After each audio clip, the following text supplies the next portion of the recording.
Hello? Are we back? Can you hear this? Hello? Saved, there you are. Jumps, can you hear the music too?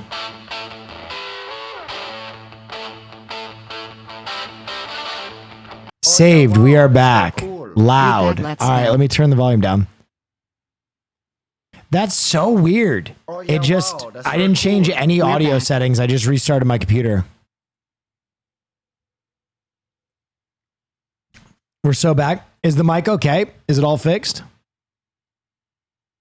Mic a bit loud. No, it's not. It's fine now, isn't it? All right. Perfect, perfect, perfect. Oh, yeah, wow. That's very cool. Sharkzilla, thank you so much. A bit buzzy? I wonder if it's a gain filter. Oh, yeah, wow. That's very cool. How about now? How's that? Is that better? Yeah, wow. That's very cool. It's fine, better, same, it's perfect. All right, let me listen. Waited 2 hours to talk about this. Paranormal detour. Let's go. Oh, yeah, it's going to be awesome. Hello, yeah, it's going to be awesome. Hello, yeah, it's going to be awesome. Hello, yeah, it's going to be awesome. Hello. You can listen to Will, but you can't hear him. There's That doesn't sound bad at all. Just because you're listening to him doesn't mean you're hearing him. Well, let me see. Maybe if I bring the gain down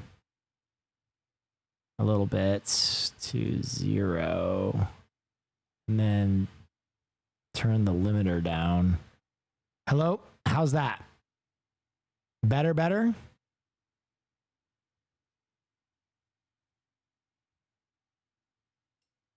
It's good. I think I got to give it a little bit more gain, though. Hello, hello? Oh, what the heck? What the fuck?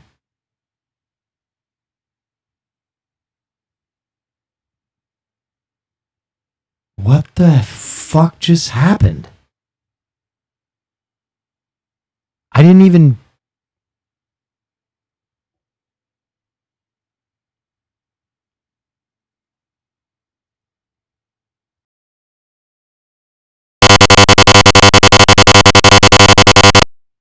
Hello?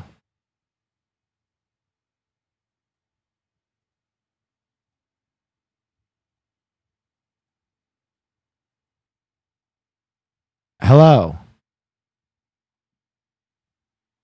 Hello? Hello?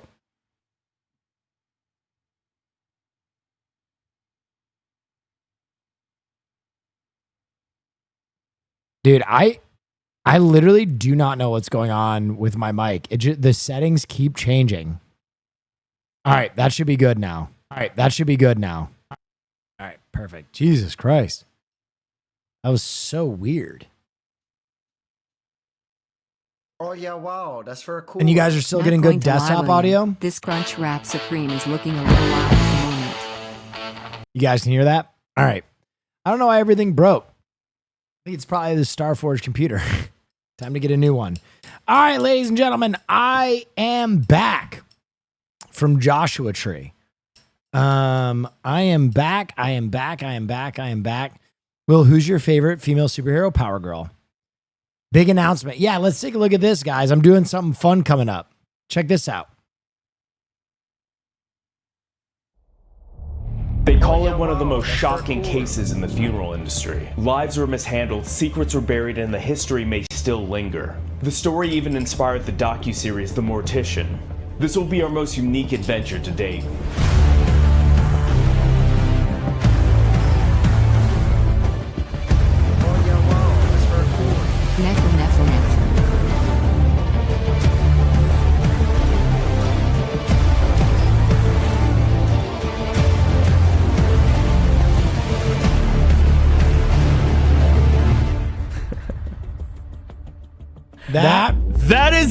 That's right, ladies and gentlemen.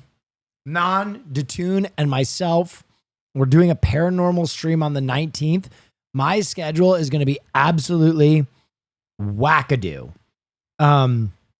I have a trip to Germany the day after that.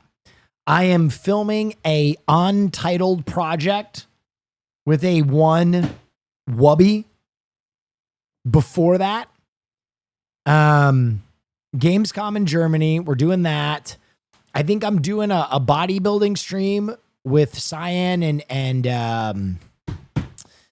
no longer Spooky, the artist formerly known as Spooky, John Choi. We have Pixelmon coming up. We got a bunch of stuff coming up. I've been working my little buns off. I came back from the desert ready to go.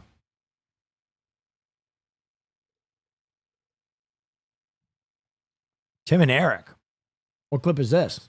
Any of them. Oh! Yes, Caroline is on the red carpet. I was going to be there, but it conflicted with the alien stream. Let's see. Oh yeah, wow, that's very Singing in the rain. I think Thank you so much. I appreciate it. I was going to say, I'm friends with his No, I'm about to stop streaming. I swear to God, I can't with all these audio issues. I can't. I don't know what's broken. I'm about to quit. I'm about to just walk away from streaming forever. I fucking hate this shit. You should go on their podcast if you're in. Is this- Lakers podcast. Yeah, I want to connect you guys because my boyfriend Is it fixed?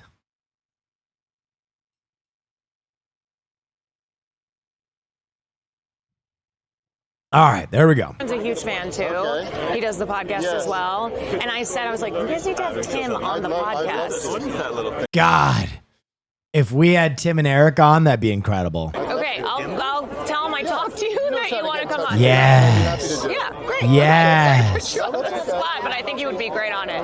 Anyways, nice to meet you. Thank you. Thank you so much. Appreciate it. All right, I got him on. Dude, what an episode. What a fucking episode. Oh shit, I forgot about that. Oh, that's so bad of me. I'm out here because I did say to Will, I was like, you guys should get Tim on the podcast. He'd be an amazing guest. I'm W girlfriend, okay? W. She met the RZA. Dude, she was like, what should I say to the RZA? I was like, please tell him that he was amazing in Ghost Dog. I was like, please tell him that he was the fucking man in Ghost Dog.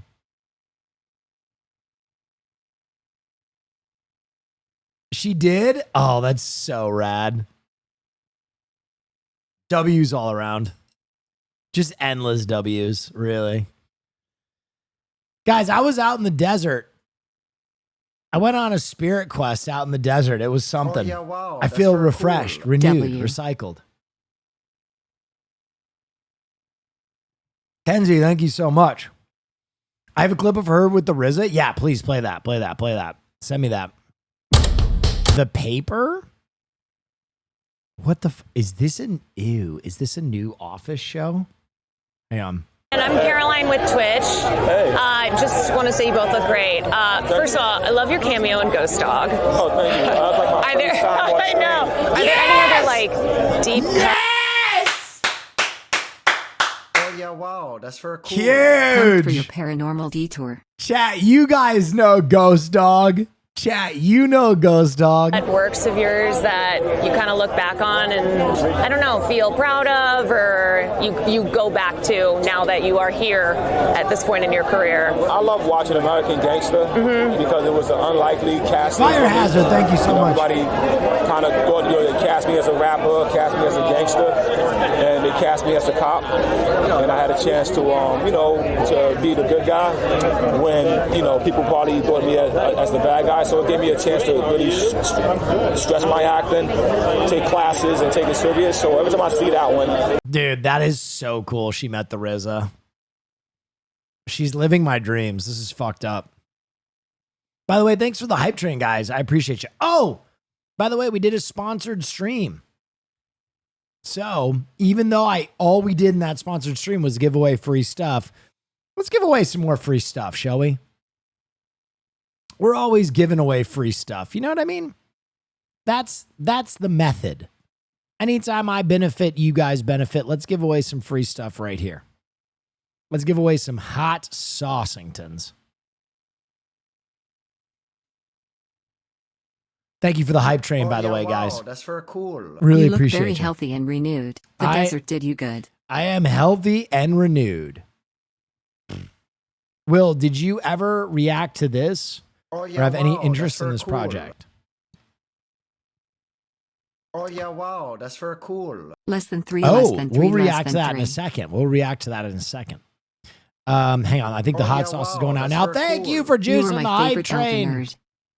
Thank you, Oh, thank yeah, you. wow, All that's right, the very hot cool. sauce should be going out in just a William, few W seconds. girlfriend, W sauce all on my food and face. It's just all W's.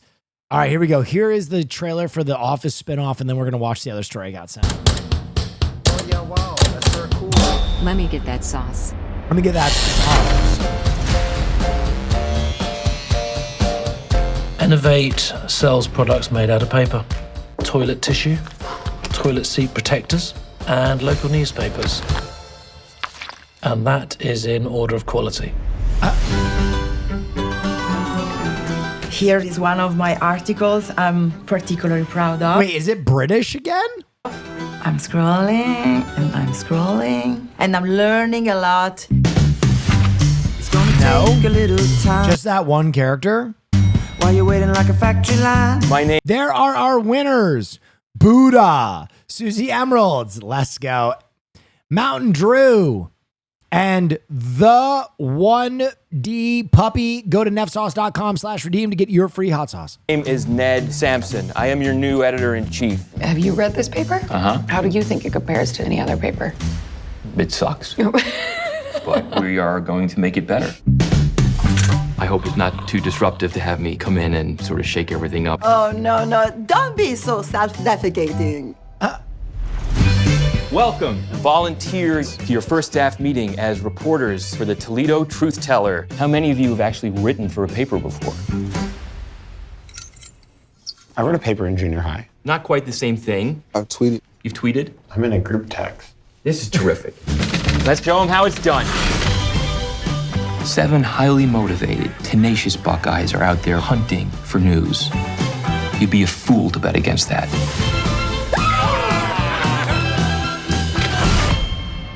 Not again.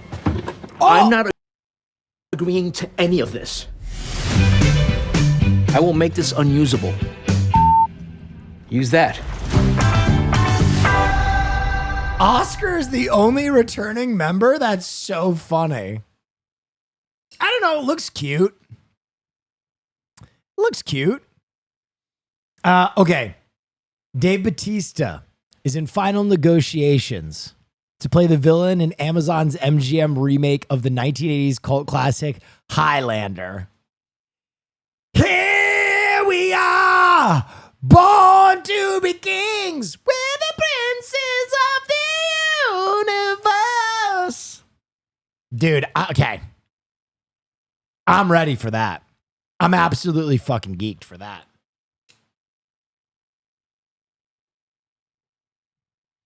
Batman Beyond Insane Fan. Wait, whoa. Project? What is this? This came out 4 days ago? Wait a minute. Oh!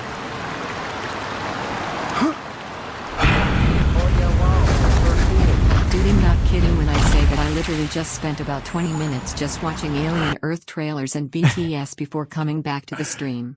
You hear that, sponsors? Let this man market everything for you. Because he does an incredible job doing it. I appreciate Love you, Billy that. Nash. Thank you, and thank you for the hype train, guys.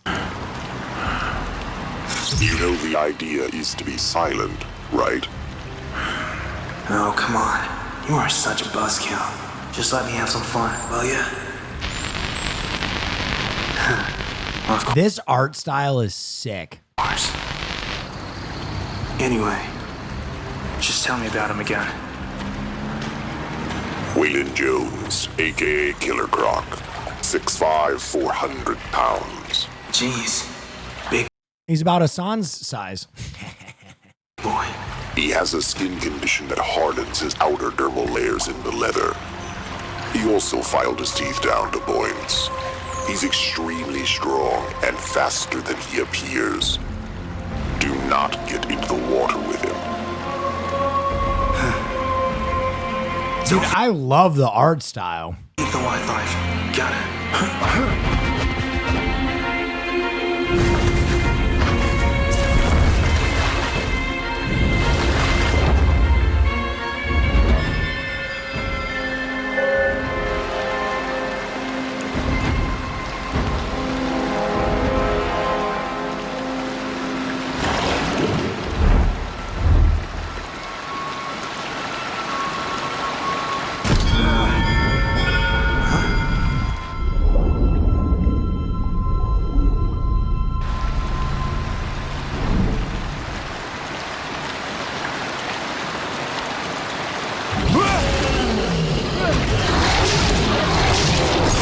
He's only 6'5"? Oh no. Wait a minute. Okay, Terry McGinnis might be shorter than I thought. Terry. Yeah. Run.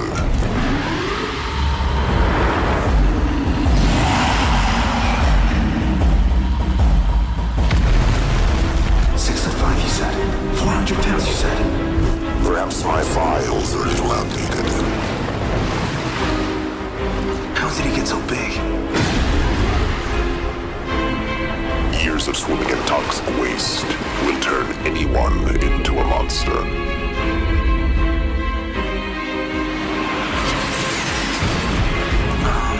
I think I just got lost. I should have brought some breadcrumbs. Stay sharp. I'll try and find you a way out. Honestly, this place gives me the creeps.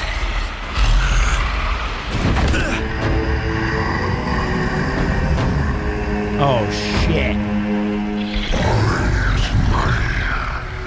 Some people are going missing. What do you know about it, Croc?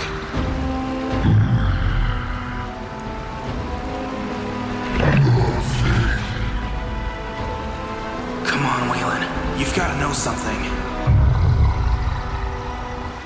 Nobody's called me Waylon 6 miles long. Well, did he like your mama? No. Jesus Christ. Listen, just help me out and I'll leave you be. Okay? Any way out of this, boss? This suit can make anything you can think of. Got it.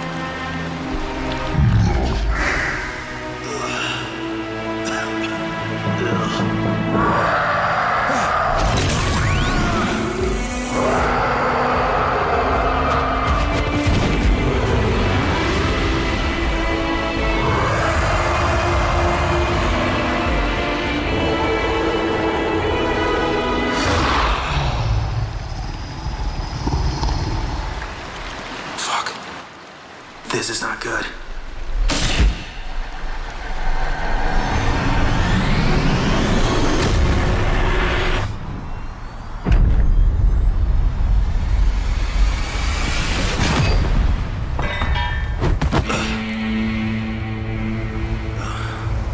Well, that was fucking pointless. Not completely. I get to update my files.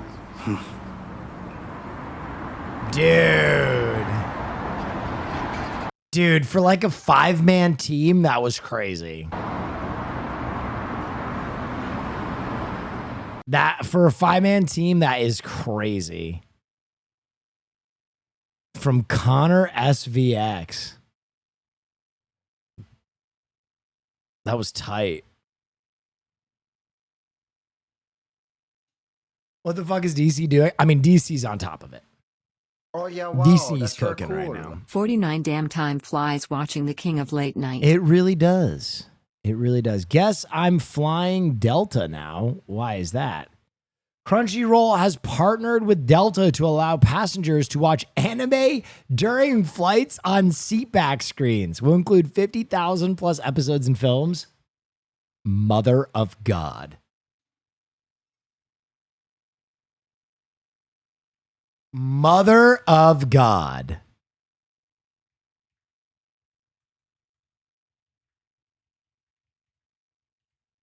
By the way, ladies and gentlemen, I just want to say fastest 5 minutes in football. Preseason doesn't mean much, but quickly. 22 of the Jets. Fields, St. Marco waved Delta Airlines siren on the move and room to go, and he's got it. Touchdown.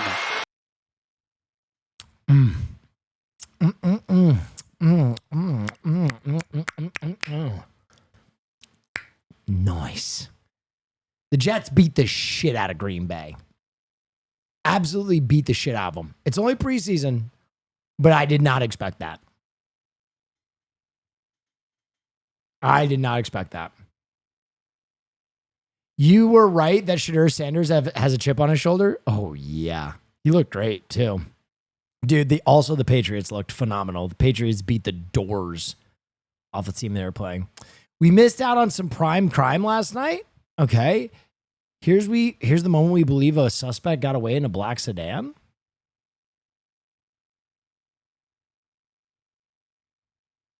Oh. The overpass trick.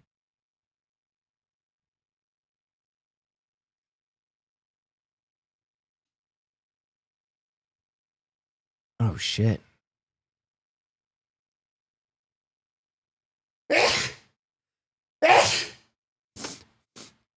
And they're gone. Billy, I'm afraid for Matt Stafford. Yeah, I mean, anytime your starting quarterback has to get an epidural, it's not great. Did you see that Wubby and Carlos tied again? I did not see that, but I did listen to that Helen Keller TTS, and that shit was wild. I don't want to spoil if you are going to announce it, though. No, I did. We already talked about it. On the 19th, guys, paranormal investigation stream with Datoon and Nandre. It's going to be insane. Reported details on DC Zach. Whoa. Wait. Reported details on DC script Zach Krieger wrote? It's called Henchman. Follows low-level henchman in Gotham who gains notoriety by incapacitating Batman through a stroke of luck. Harley Quinn and Joker have roles in the story. He hasn't pitched it to DC yet.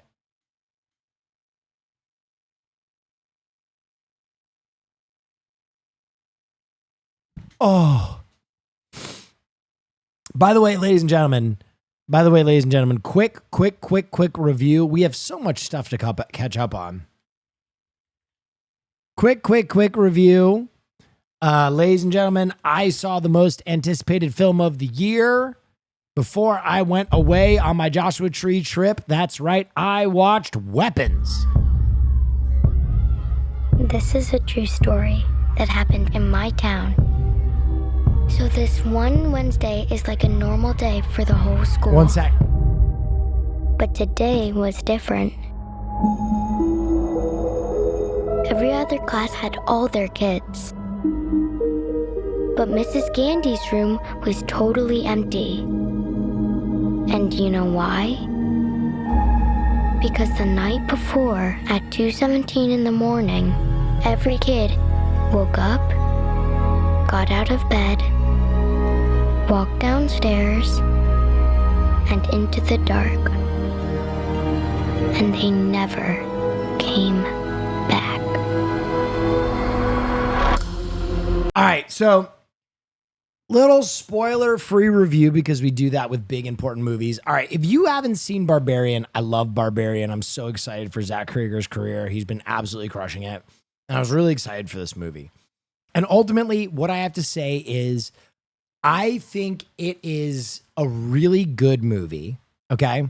Do I think it's a 10 out of 10? Maybe not. But do I think it's an 8 or a 9 out of 10? Yes. And ultimately, I think this film's biggest failing for like hardline horror fans is this. I think Zach Krieger's too funny. I think Zach Krieger, having come from the whitest kids you know, has a sensibility where some of the things he does plays funnier than I think he even intends them to play, which in a horror movie, I think can take you out of the film a little bit. right? In Barbarian, it's so funny towards the end that it takes you out of it a little bit. And I think the same is true of Weapons, where the pacing and the structure and the overall subject matter of Weapons is like so dark and so scary that when there are these really, really funny, laugh out loud funny moments, you might be like, what the fuck? But it's still incredibly well done and a very worthwhile film. At the very worst, I think it's probably like an 8 out of 10. It's a really good movie, worth your time. Austin Show, what did you want to say? Is Austin Show calling in? Don't worry, Austin Show. I'm not gonna do the Hassan Piker thing. You want to call in, bud? What do you have to say? I'm calling you right now.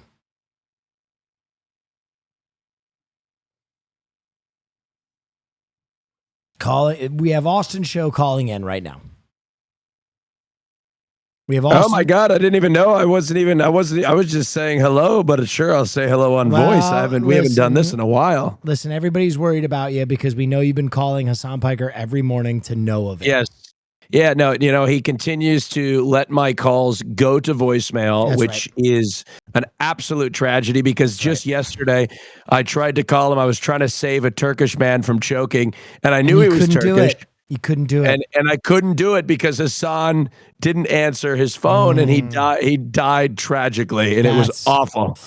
Wow. Yep. He could have guided me through Turkish CPR, which is a very different than normal CPR.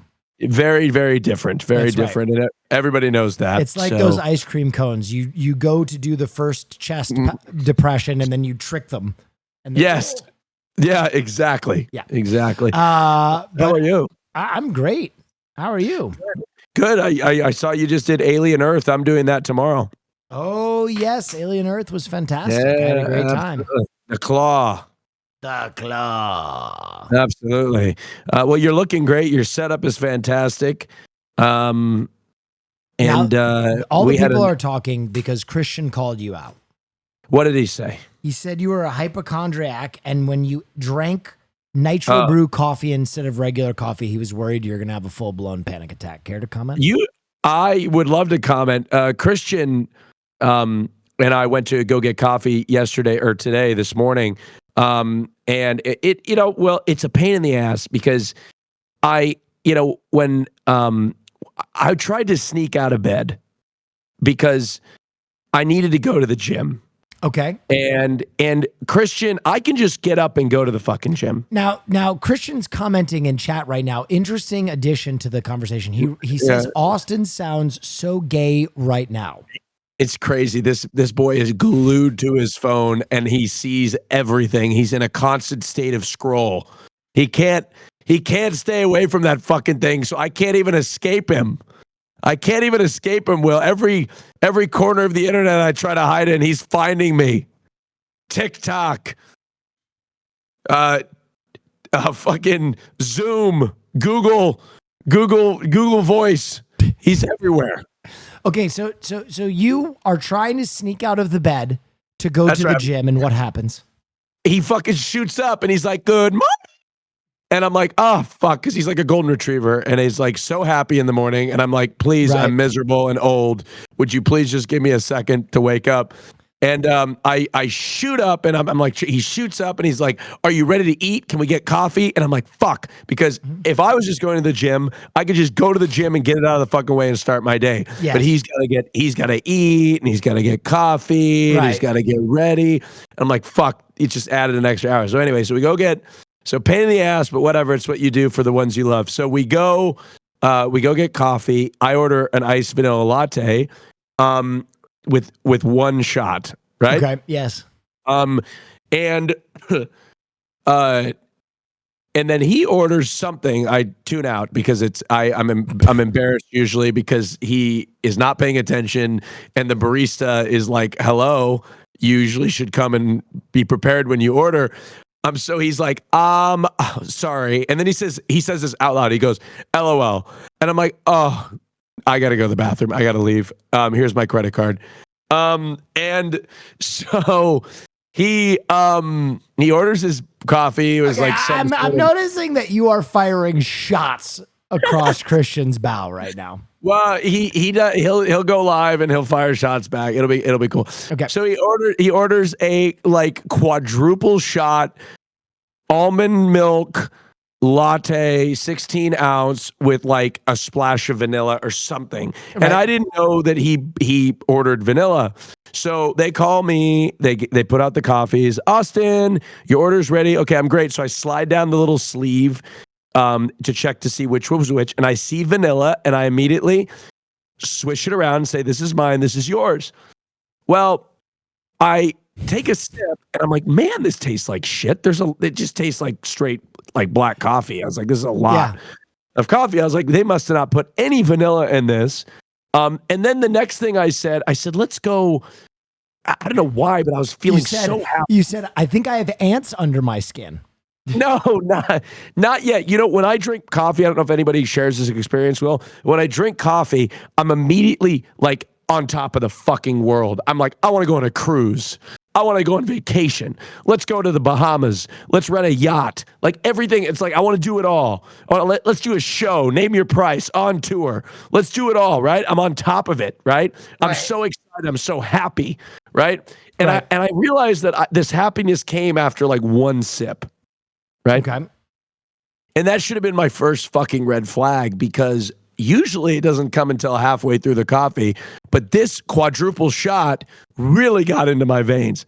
So next thing you know, we're driving and we're just looking at properties. I don't know. I just like to roll around and look at the nice houses. And I'm like, oh my God, my heart is beating out of my chest. What is going on? I'm like happy. I'm like, I'm so happy and my heart is beating. And Christian's like, and I was like, this tastes like coffee. And he's like, Austin, that's mine. And I'm like, oh, fuck. Right? And so anyway, it was actually okay. I had a few panic attacks. I went to the gym. Hold on. What? Let's back it up. Sure. A few panic attacks. Yeah, just a few, like a few moments. Do you want to speak on that, King? Well, I mean, no, it was fine. My heart was palpitating, just a few. And I said, just my mom taught me to just bend over and like get in the fetal position. And then eventually the palpitations will go away. And so I did that a few times. And then they went away. You were in a standing fetal position? Yes, that's right. And I was at the gym so I could pass off as stretching, right? You were in a standing fetal position at the gym having a panic attack. That's right. Having a panic attack in between my sets. I was doing chest. And then I also had a fucking headache. Does caffeine do this to you every once in a while when you have too much caffeine? Every time I did an exertion of chest, I was like, oh my God, shooting headache. Right. And I don't know, I was just super high strung. Christian and I got in a fight immediately when we got to the gym because he wanted to do chest on this machine. And I said, shut the fuck up. That doesn't hit the right part of your pec. You engage too much of your shoulders. You do that fucking machine. I'm going to do this one. And you do your own workout today. Okay. I'm going to do my own. And you do your own. Okay. Oh my God. By the way, quickly, a quick intermission here from the Austin Show Story. We just got a raid from Caroline Kwan. Austin, look at this. Caroline Kwan just got to talk to the absolute legend, the GOAT, Bob Odenkirk. Comedy and drama and mixing the two, because I know you always lead with character first. Well, I think the Nobody films start with drama and action, and then comedy is second. His suit is fantastic. More comedy in Nobody 2 than in Nobody 1, but I think it's because we established with the audience that we're going to do good action. Yeah. So now they know that. Yeah. So now we can have a little more fun. And we have a comic fight in Nobody 2 that we did not have in Nobody 1 in the Duck Boat, which is in the trailer. Although the trailer doesn't show everything, but there's more comedy and it's a longer fight than... The bus scene was pretty funny, though, in the first one. It was, but this has got more intentional comedy within it. Yes. Yeah. Okay. It's always fun. Yeah. Yes. Sorry. No. You're good. My screen just went black. No, you're good. I just wanted to watch that little scene of Bob Odenkirk. Little shout out to Caroline Kwan. She killed it on the red carpet. She is so fabulous. You know, She's fabulous, folks. She's very great. Believe me. If you're just tuning in, Austin Show's telling us about how he drank accidentally drank a quad shot coffee and had a panic attack at the gym. Oh yes, and then immediately after the gym, I blew out the back of my toilet. Holy shit! Does that caffeine really get the bowels going, Will? I tell you what. Oh, holy shit! It was like highway to the danger zone, right?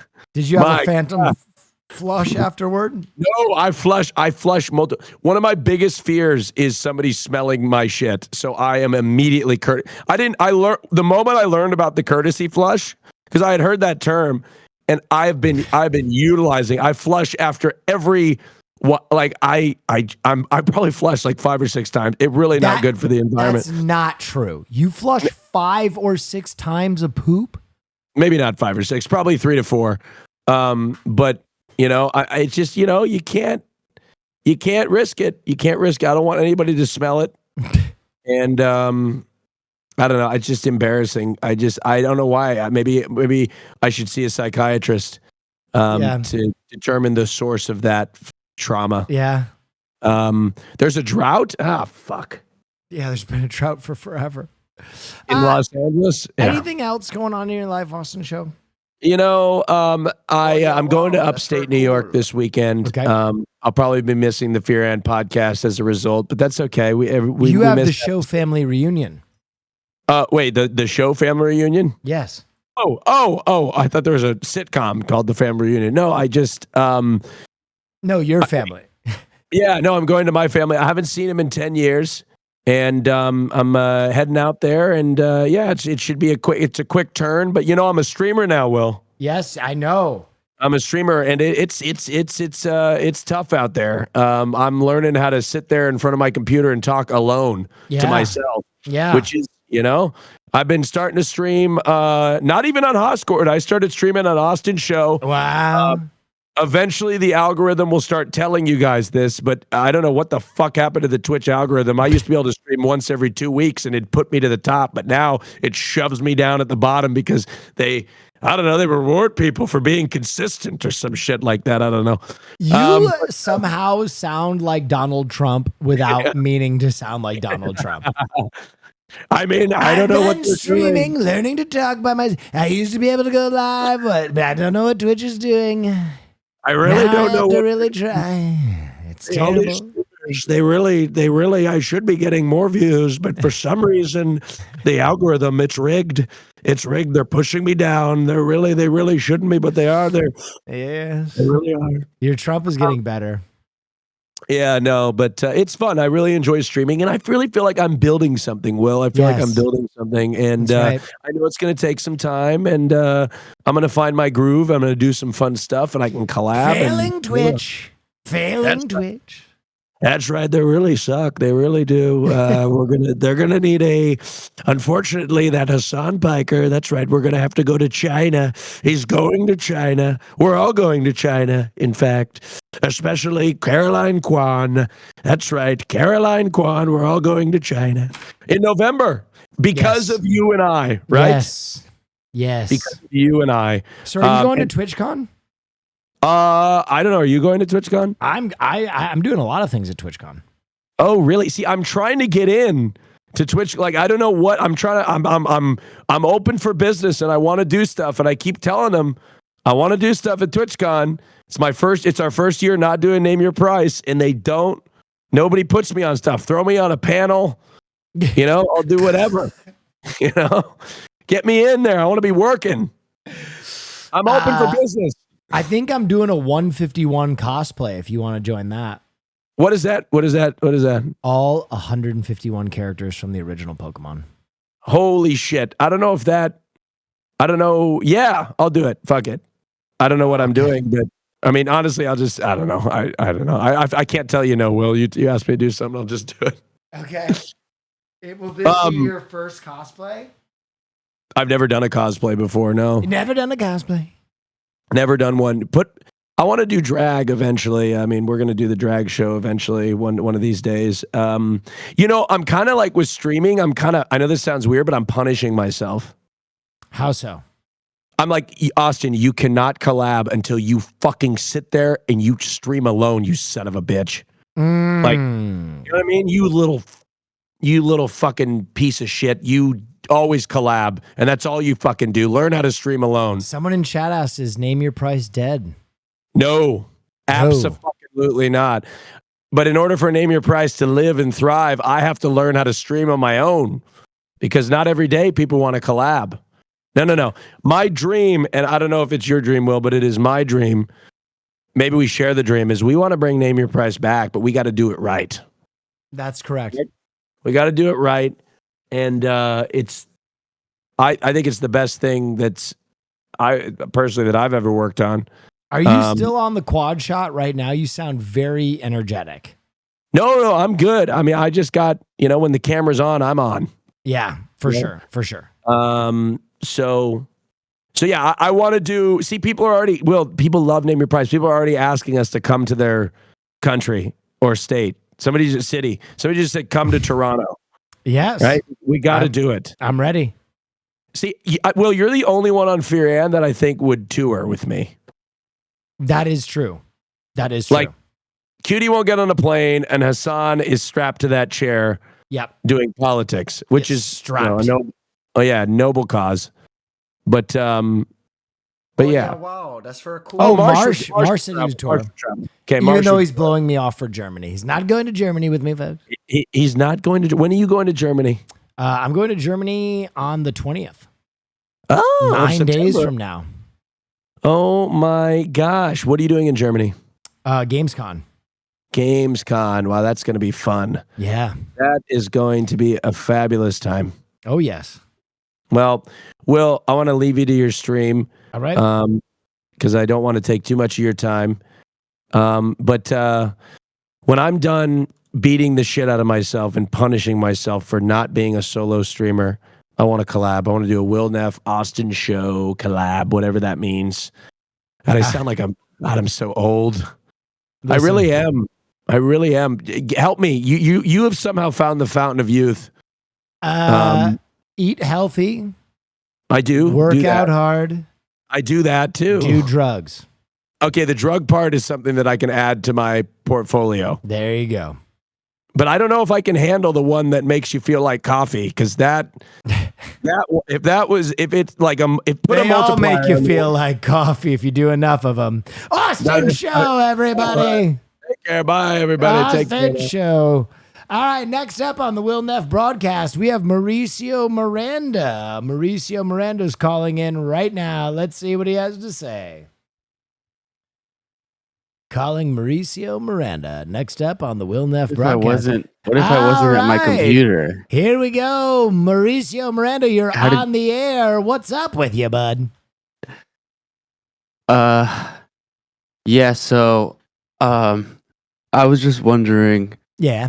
I've never been able to. I've never had sex with a woman. Right. And I still live with my mother, and I was just wondering how to stop that. Okay. All right. I got some advice for you. Do you own a gun? Women love that. Yeah, I got one right here in my hand, actually. Oh yeah, wow, that's very cool. All right, put that down for now. Put that down for now. I'd really appreciate if you could show holes so I You know wanna what I see- can what look should I do forward with to. this? Listen, brandish it in public.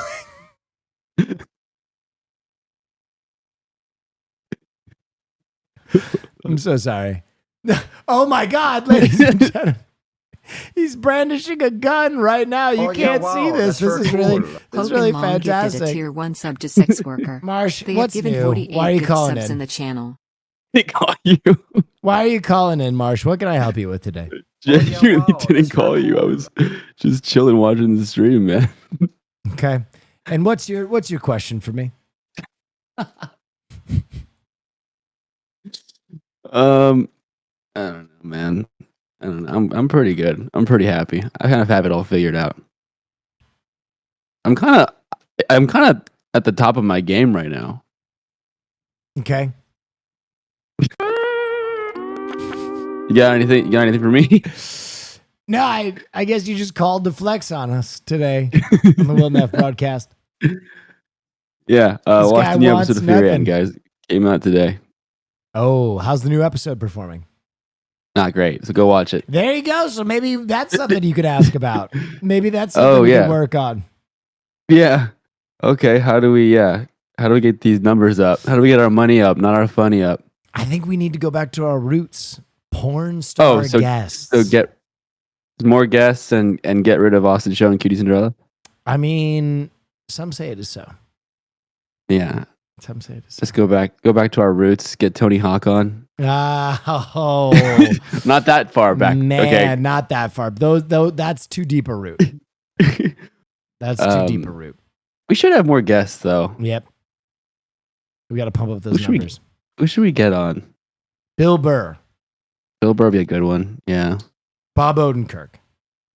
Tim and Eric. Yeah, isn't Caroline hanging out with Bob Odenkirk right now? She is. She's also hanging out with Tim and Eric. She asked him to be on the pod. On her pod or our pod? Our pod. Damn. She's out there doing fucking marketing for our pod for free. Right. Okay, don't say my job. She's doing your job. It's not my job. Yeah, some say it's your job. Yeah. What are you doing today? Are you just calling people on your Discord? Is this the content hey, today? Marsh, thanks for the call, bud. We got to head out. We're going to move on to our next caller. Adios, bud. Thanks for calling. Another satisfied fan. Another satisfied fan calling in. You know, we just shooting the breeze. Hassan is calling in. Hassan is definitely not calling in. Have you seen this? Looks interesting. Been a big year for horror. Let's take a look. First poster for Good Boy, described as a horror movie shot from the perspective of a dog who sees its owner haunted by supernatural entities. Currently has a 95 on Rotten Tomatoes. Has been called one of the most heartbreaking horror films of 2025. Ooh, I don't want to watch a dog get scared or hurt. Dude, I love dogs way too much. I spent almost my entire time in Joshua Tree. Oh yeah, wow! That's snuggling this one dog who was like last a night's snuggle crime ball. was Chase of the Year. Seir is calling in. Oh wow, let me check this real quick. I think Seir is calling in. Yeah, it looks like we have a call from Seir here. Let's make sure the connection's good.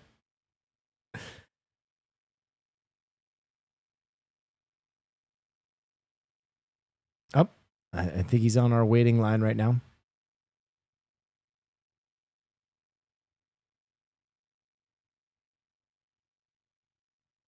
Hold on.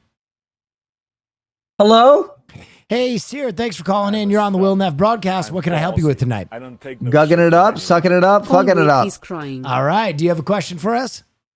Yeah, I was wondering about if you had the ability to... Yes, I actually do have a question, and this is a very important one. Sure.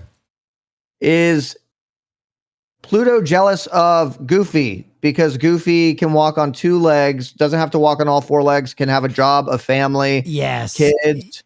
Yes, this is one of the darkest of the Disney questions. When both Goofy and Pluto are of a canine breed, it would appear that one of them is living an independent life of happiness and fulfillment, and the other one is being kept as a pet, which really begs the question, what's going on there? Yeah, I agree with you. It is a question I ask all the time that nobody seems to really care about. And also, what's going on in that world for them to kind of treat one dog this way and then treat another dog like that? How long has that been happening for? That's and why? Right. Some people say that Pluto actually has a fetish. That's what I think. I either think Pluto's incredibly neurodivergent or it's a fetish. Oh, I mean, I would almost prefer the fetish in that case. Yeah. Otherwise, Pluto's being taken advantage of entirely. That's true. All right, Seir, thanks for calling in. I miss you, bud. All right, miss you too. All right, adios. See you soon. All right, we have another call coming in. The lines are hot tonight. I'm just calling people. The lines are hot tonight. Here's Wake Wilder. Let's see if he's still on the line. We've had him on hold all night.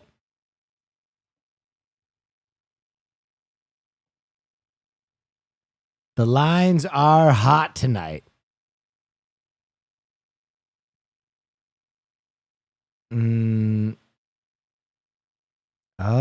Will he? Is he still on hold? Hey, Wake Wilder, thanks for calling into the Will Neff broadcast. Do you have a question for us tonight? Oh my God, hold on one sec. I got to make sure I can hear. Can you hear me? Yes, we can hear you. Hey, baby. Hey, how Wake you Wilder, doing? calling into the Will Neff broadcast. Do you have a question for us today? Oh God. So I do have a question. That's right. Yes. Okay. And it's funny that you actually mentioned this because I was chewing on this and I was waiting. I was hoping that there was a time where you'd ask me if I had a question. Right. Why is it that sometimes after feel good time I have really feel bad time? Oh, you're talking about the crippling introspection that follows an orgasm.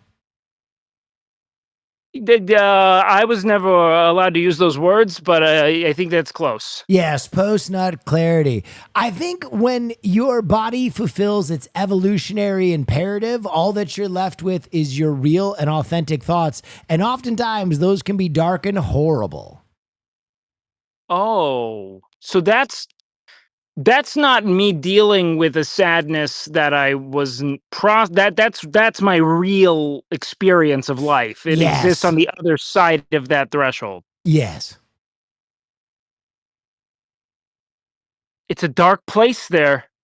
It's a very dark place. It's a dark place. I thought that maybe I was seeing, hearing, feeling something, but now I got a lot of thinking to do. Yeah. Well, Very Wake, grim. I miss you. I miss you so much. I hope I see you again soon. Baby. Thanks for calling in tonight. Of course. And you take care, beautiful person. And you take care as well. Guys, the phone lines are hot tonight. It looks like we got Nandre calling in right now. We got Nandre on the line. Hello. Nandre, thank you for calling into the Will Neff broadcast. Do you have a question for us tonight? Oh man, do I have questions? Okay. Why is it so tangy when it's natty straight from the teat? But like if I put it in my freezer, it mellows out a little bit. Now let's take a step back. Are you talking about the sweet and high notes of breast milk? Of course I am. It's my favorite bev. Well, I think what you have to understand is actually breast milk is probably the baseline for what milk should taste like, but we're so desensitized by bovine milk that's why we perceive the difference. Baby, call you a cow. So when's the last time you snacked on some breast milk, caller? For me, I got a guy, he's down over in the valley, he gets the really good stuff. Right. Cambodian, Laos, anything from French Indochina. You want it, he's got it. Sometimes even if I'm lucky, he got strawberry. Strawberry breast milk? Where's that from? Yeah. It's regular breast milk with a little bit of blood because you bite it a little. Oh, that's horrible. That's extracted the old-fashioned way, tooth and claw. Holy smokes. Well, it's always nice to talk to a man who appreciates his breast milk. Do you know that there's a wave of bodybuilders that are actually paying outrageous sums of money for breast milk because they think the protein is of the highest quality? My fucking wallet does, baby. I'll tell you that much. Let's just say I'm sitting with the left butt cheek up way higher. All right? I'm getting back problems from all this titty milk I'm slinging. Wow. Well, Nandre, we appreciate the call tonight. Thank you so much. I miss you. And thanks for calling into the Will Neff broadcast. We'll talk to you later. Sounds good. Bye. Wow. The phone lines have been absolutely ringing off the goddamn hook tonight, ladies and gentlemen. All right. We have one more caller, it looks like. Let's see if Carter's still waiting for us. Let's see if Carter's still waiting for us right now. Hello? Hey, Carter, you're on the Will Neff broadcast. What's your question for us tonight? Yeah. Does anybody remember when those kids were trapped in that cave in Thailand? Yes, I do. So I kind of borrowed a thing from Elon Musk. Do you think it's bad that I call everyone who doesn't subscribe to my channel as a joke a pedophile? I mean, I feel like it could be damaging to them. But Elon told me it was a joke. So I feel like maybe I'm South African. People don't know my lineage. Are you? Maybe. All right, that tracks. Who's to say? Then that works. I think it's just South African humor. It's just a little bit of a joke, a little bit of gaff. There you go. So I think we're probably okay. Also, I heard that you're looking for breast milk. Well, that was our last caller. He had some questions about breast milk and breast milk efficacy and where to enjoy the most quality breast milk. Are you a breast milk enthusiast? Loves breast milk. Who's that? Elon. Oh, is he a breast milk guy too? I wouldn't doubt it. Let me just say, I would not doubt it. I think a lot of billionaires have probably consumed breast milk. Do you think it makes you live longer? Well, I mean, there are a lot of bodybuilders right now spending top dollar on breast Strawberry milk. breast milk is crazy. Do you think the Bodybuilding Federation will ban that? I don't know. Performance enhancing? It's natural. It's natural. I mean, technically testosterone is natural too, but you can't just well, I guess you can if you can get away with it, but yeah. Hey, last question, caller. If your own cum could make you bodybuild at an incredible rate, would you suck your own meat before the gym every day? That doesn't even need to make me bodybuild. What do you mean? If the flavor's right, what's stopping you? Thank you for your time, caller. Thank you for calling into the Will Neff broadcast. We appreciate your questions. We'll talk to you next time. I miss you, Carter. Thank you. Bye-bye. Love you. Bye. Bye. Wow. What a fantastic new segment where I just ambush my friends and make them ask me questions. What a fantastic new segment. Saw this Wonder Woman artwork and thought you would like it, Will Neff. Ooh. Oh, that's good. Ladies and gentlemen, boys and girls, we are an hour in and we have our usual audience of 5,000. So on Mondays, we have another segment that we always do. Ladies and gentlemen, boys and girls, fire it up, pull the blinds, get your meat out, slap it around, and let's fucking do some Neff news.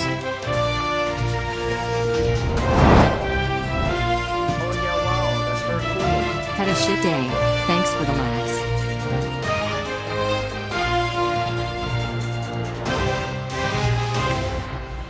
These days, everyone wants to be an anchorman and do the news, but everyone else is a fake and a phony. This is the only real news on this fucking platform. If you want to know what matters in this sad little world, this is the only place to get all the news that's fit to breathe. Brought to you by the Badass Boss, hosted by the one and only, your mother-fucking favorite anchor, Will Neff.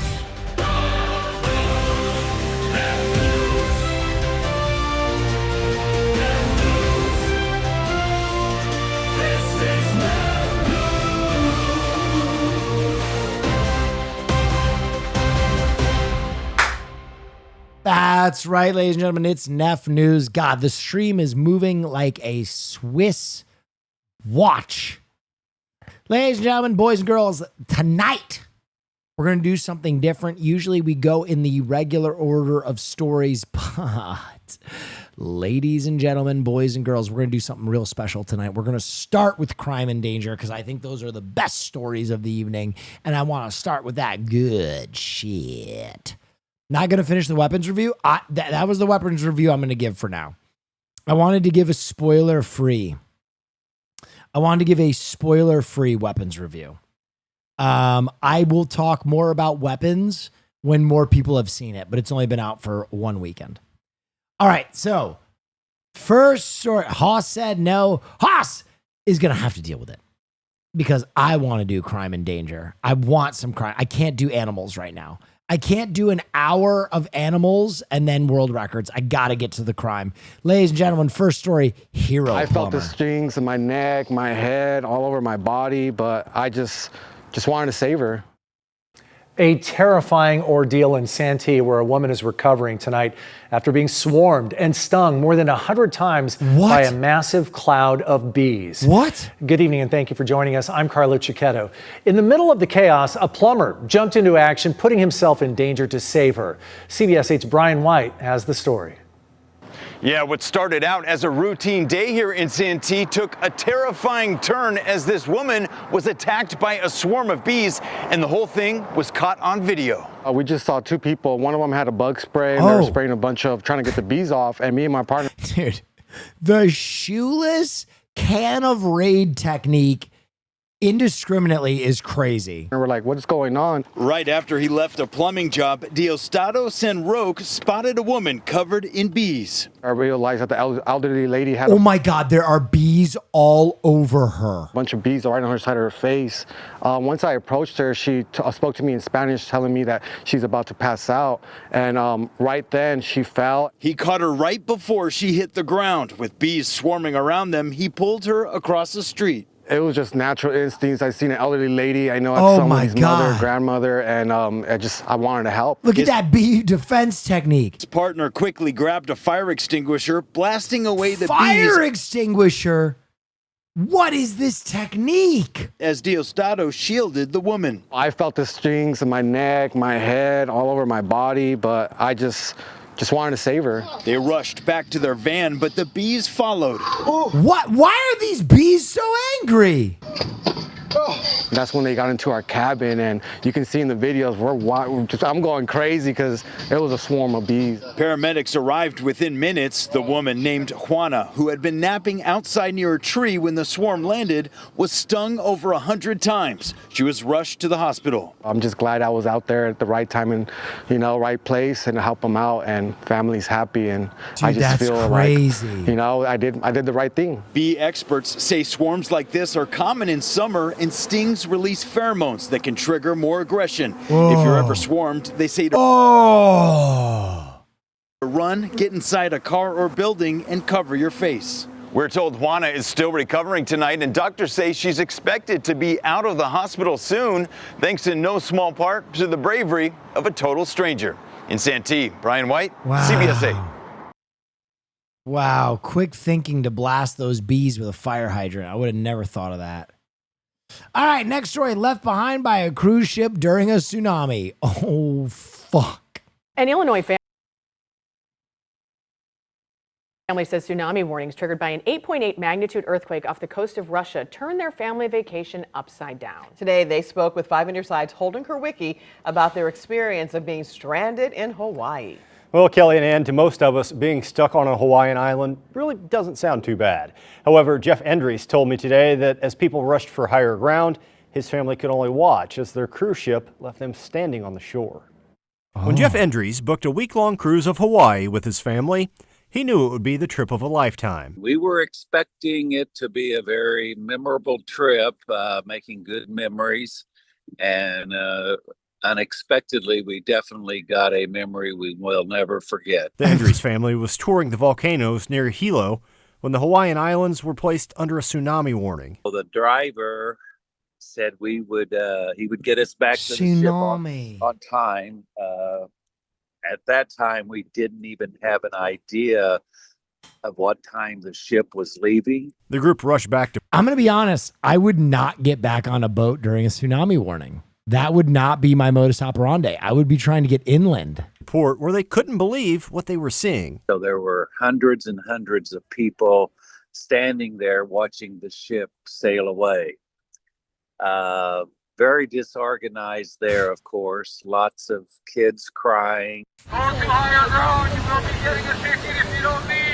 After a few hours, a volunteer shuttle driver took the family to a local high school gymnasium. It took us a little over 2 hours to go 4 miles to higher ground. The traffic was a nightmare. It was just chaos everywhere. The family slept in a bus, and after about 19 hours on shore, they were overjoyed to see the ship pull back into port. The passengers that were on the cruise ship. Waves only get big close to land. In deep water, the cruise ship is probably safer than the island. Brother, what you are assuming is that they know exactly when the waves are going to break, that they have enough time to get on the boat and get it out to sea, that they are organized enough to do that, and that they won't be hit by a wave while they go out. While you are already inland, why would you go back to the boat? If you are already inland, just stay inland. Just stay inland. 100%. 100%. They were all on the decks and they started clapping for us. Though Endries acknowledges things could have turned out much worse. I would describe it as a once-in-a-lifetime experience that I hope I never have to go through again. 50-50? No, not 50-50. Not 50-50. Why the fuck would you trust Carnival Cruise Line with your life? Are you nuts? Are you crazy? Have you heard about any of the stories about cruise lines? You are insane. This is not the Coast Guard. This is not some real fucking ocean captain. This is Carnival Cruise. You'd have to be fucking daft to trust them with your life over just staying inland in a tsunami situation. That's crazy. That is wild.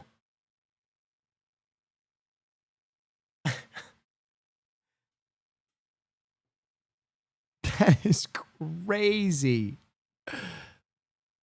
They're on an island, though, on a volcano. Literally one of the highest points on the island. Literally one of the highest points on the island.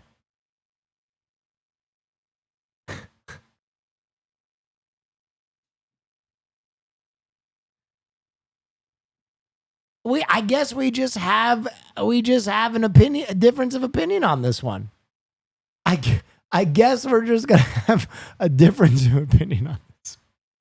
Surfing boat. Heart-stopping scenes in Hawaii. A passenger ferry caught out by wild waves with surfers racing to paddle out of its path. The vessel ending up grounded on a nearby reef. Surfs up in Hawaii and a ferry drops in. Bow heavy on the Honolulu break and it quickly gets hairy. A surfer paddling out in its path.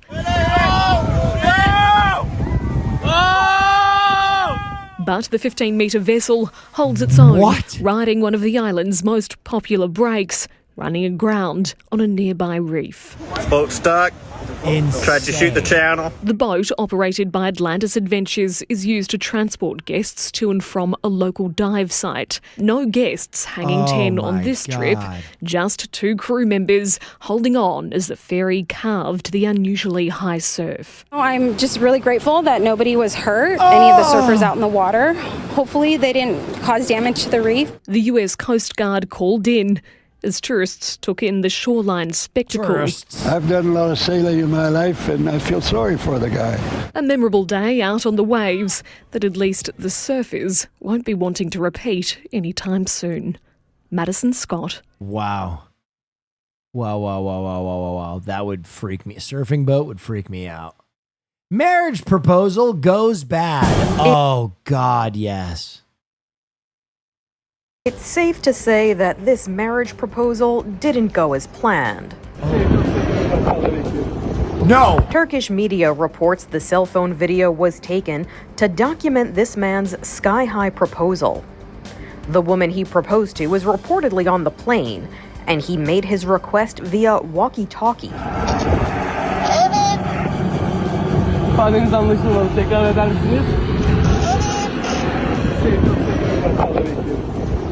According to reports, she said yes. But unfortunately, she and the pilot were seriously injured when the ultralight training aircraft crashed into a citrus grove. Authorities will investigate the incident, and hopefully this isn't a sign of what's in store for the happy couple.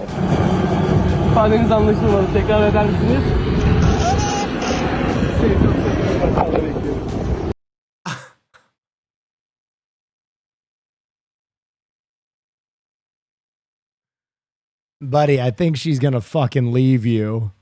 I think she's gonna fucking leave you. You put her on a fucking plane that crashed? The worst she can say is no? Dude, whole new meaning. That guy, can you imagine being the emotion of asking the woman you want to marry you, and then seconds later, absolutely fucking crunches? Holy. That's insane. That is insane. Starting with crime might ruin the pacing. It's a big payoff at the end. I disagree, Haas. I think we should start with the good stuff. I fully disagree. I think we should start with just get right into it. No more padding the stats.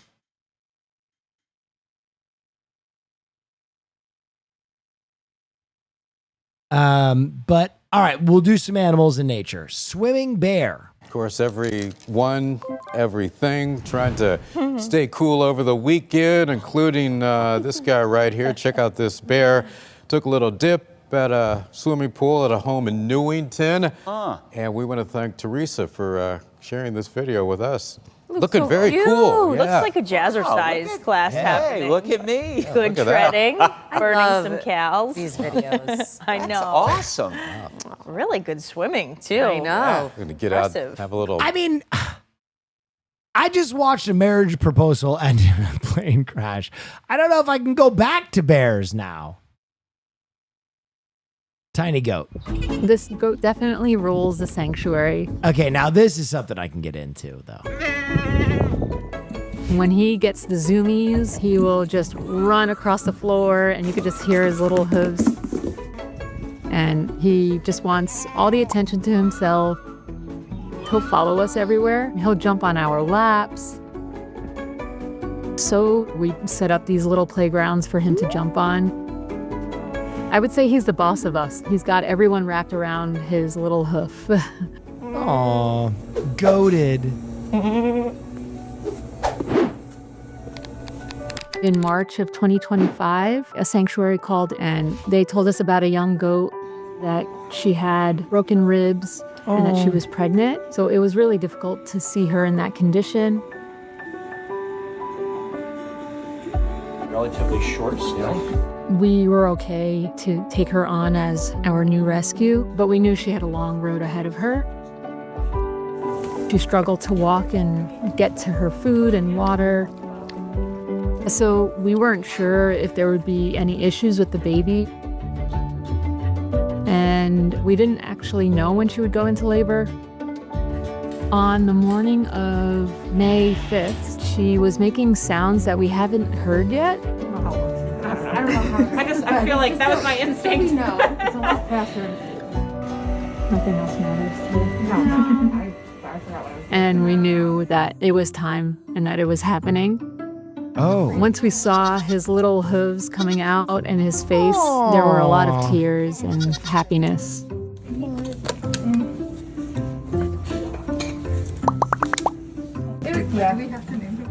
It was a miracle for him to be born healthy, and he was vocal right from the start. The baby! He was trying to stand up and was a little clumsy and falling over. It made us all laugh. So he's not gonna go up there. All he wants to do is explore his new world. Aww. Every time we let him out of his pen, he always wants to be around us. And will let us pet him anytime. But he always goes back to Peach for comfort. When he was born, we didn't know what his condition would be. But he's just so full of life. Oh.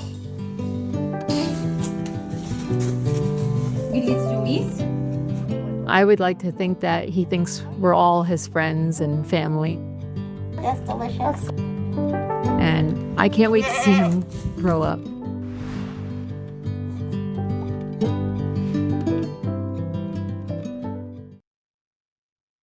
Cute goat.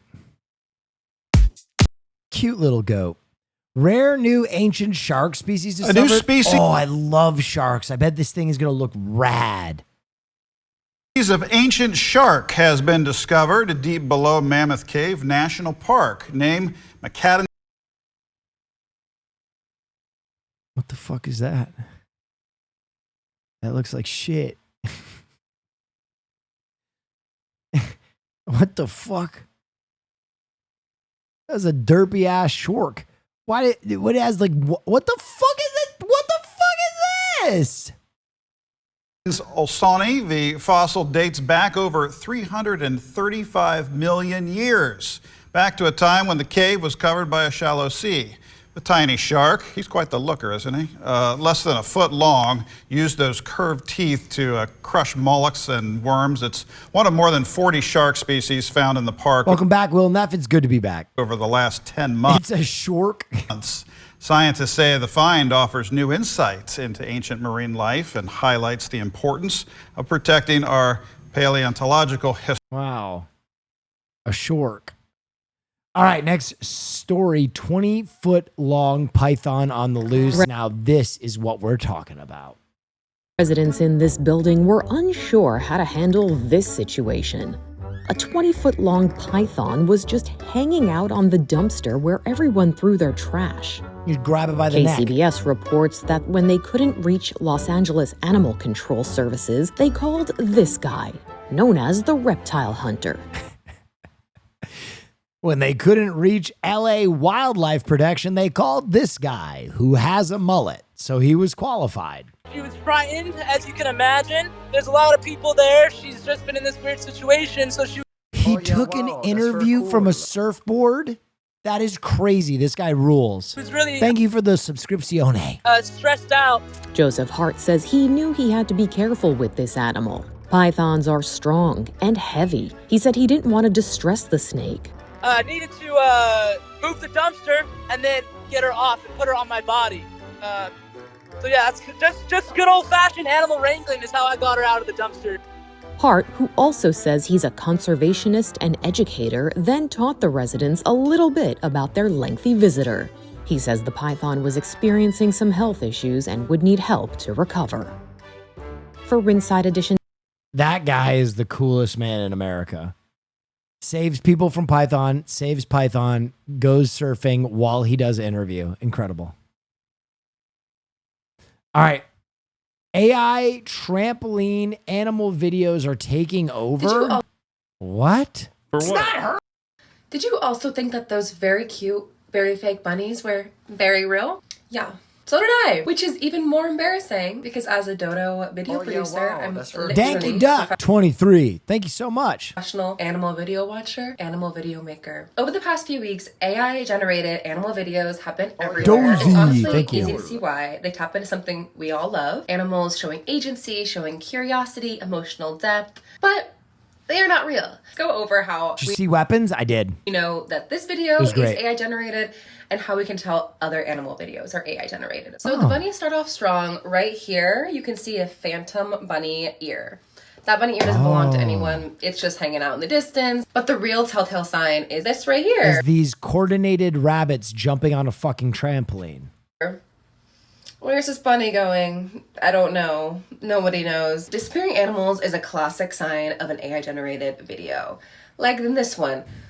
We start out with how many raccoons, we end up with how many raccoons, and in the middle there's how many raccoons, I don't know. But they are morphing into each other. This squirrel is making a grand entrance in the middle of a tornado. I'm not sure what's happening there. And while I appreciate this AI-generated video for acknowledging that the trampoline cannot handle the weight of the bear, that's real, that's rooted in reality.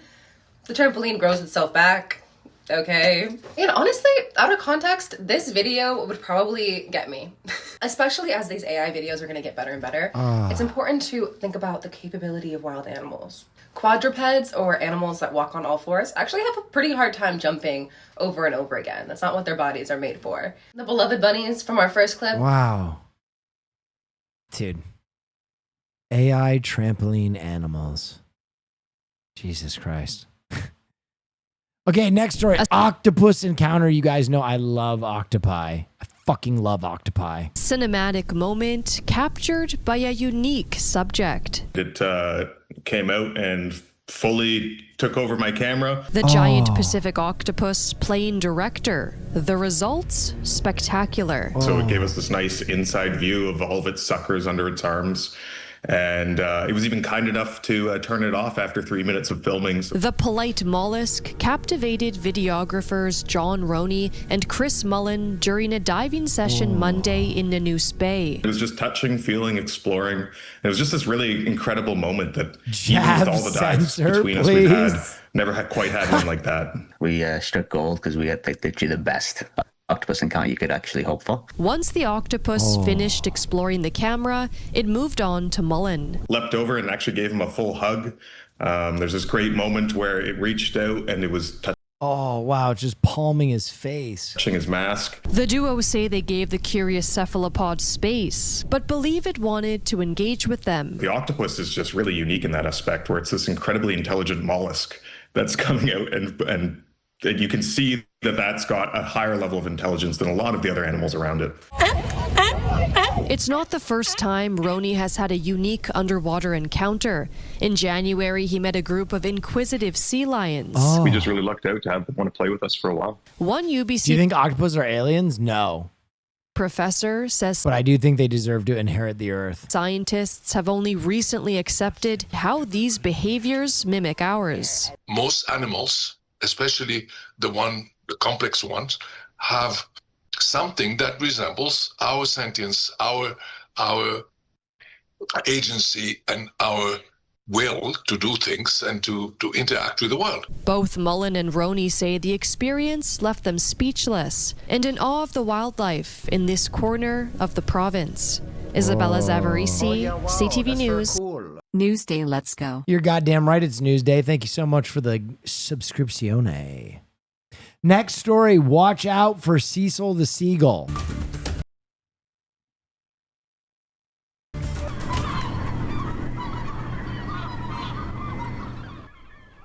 Seagulls are a staple on Maine's beaches this time of year, and if you're not careful, you might lose your lunch. In Connecticut, a pesky seagull has become famous for taking food right out of people's hands. Melissa Cooney reports.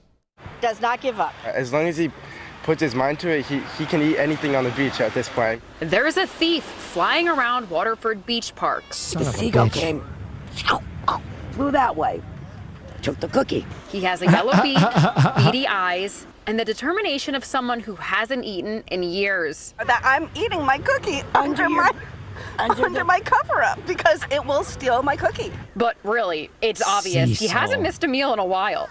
And you can tell because he's the fattest around. This is Cecil, the seagull by the seashore. He takes food and no prisoners. I could feel his wings too. It was like so close. We've had incidents of him like landing on people's head and taking food out of their mouths. His favorite foods? He's a big fan. Thank you. Yeah. He also likes the finer things, like a king crab leg. The seagull completely devoured it in one go, and it stuck out on both sides of the neck. And beggars can't be choosers, but Cecil does have his preferences. No pickles, no cucumbers. He's making a name for himself on the beach. You gotta watch out. Cecil steals food. The town putting up these signs warning people to keep an eye out for Cecil and his cronies. He swoops right in, takes food right out of people's hands, takes your fingers with him. And no kidding, some Cecil survivors let us share these photos. The lifeguards tell us they've been busy with Band-Aids this summer. We did speak with animal control, and the reality is it's a wild animal. It's causing no true harm, so there's not much we can do but laugh along with him. Unfortunately, Cecil ignored our request for comment. Sir, please. Cecil. Oh yeah, wow, that's very cool. Look at him dodging the cameras. That would be the Son of a cutest like bitch. kids book. Cecil Thank you so much, Proximal Stability. I appreciate you. steals food, and it, like a lesson on sharing maybe, or being kind to your neighbor. All right, now we are on to the world record As millions roundup. flock to the We are up to a world record jump. His name is Kobe Oh my God, this looks sick. Raha, and this past. Hello? Oh, Caroline Kwan, everybody. It's Caroline Kwan. We watched all your clips. Oh, you did? Well, I got I got Tim Heidecker on the pod. Yeah, you did. Did you, Mike from Universal was telling me that usually they can't get Bob Odenkirk for a lot of those interviews because his publicist is like she's like so on it. And she was so intense. He was like really impressed that you got Bob to get on Twitch. Really? Yeah.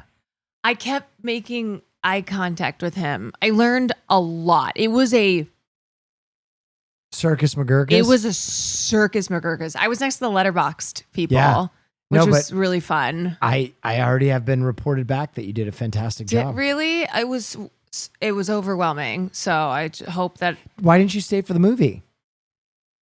I did stay for the movie. Oh, did you? Yeah. Okay.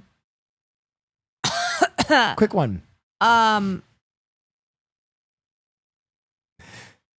get it. You're tired. I watched. Oh yeah, wow, that's very cool. 12 plus 10 plus 10 plus 10. Anyway. Yep. So it's good. I feel like I blacked out. Yeah, you're probably pretty tired.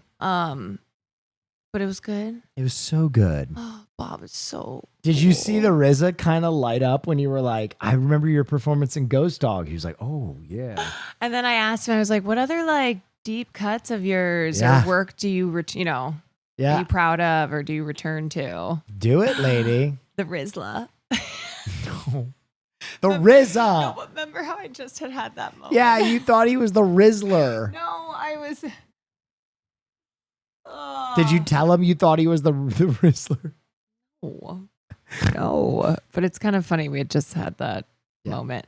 You know who I also saw? Rhea Seahorn. She was there. Ooh, cool. From Better Call Saul. Yeah, I didn't get to talk to her, but she's in his new show, Terry Gilliam's new show. Vince Gilliam, sorry. Yeah. I learned on a carpet like that, though, you have to be kind of aggressive. Yeah, you got to edge your way out. Yeah, because they all wanted to talk to Twitch people. They were excited. Yeah, I also I was trying to be respectful and only get like one, two questions.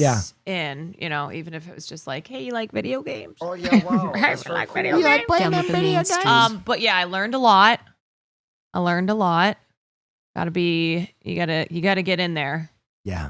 Yeah, it's intense. It's really intense. And like the publicists are intense. Yeah. Are you going to stream tonight? It's already 8:30. Yeah.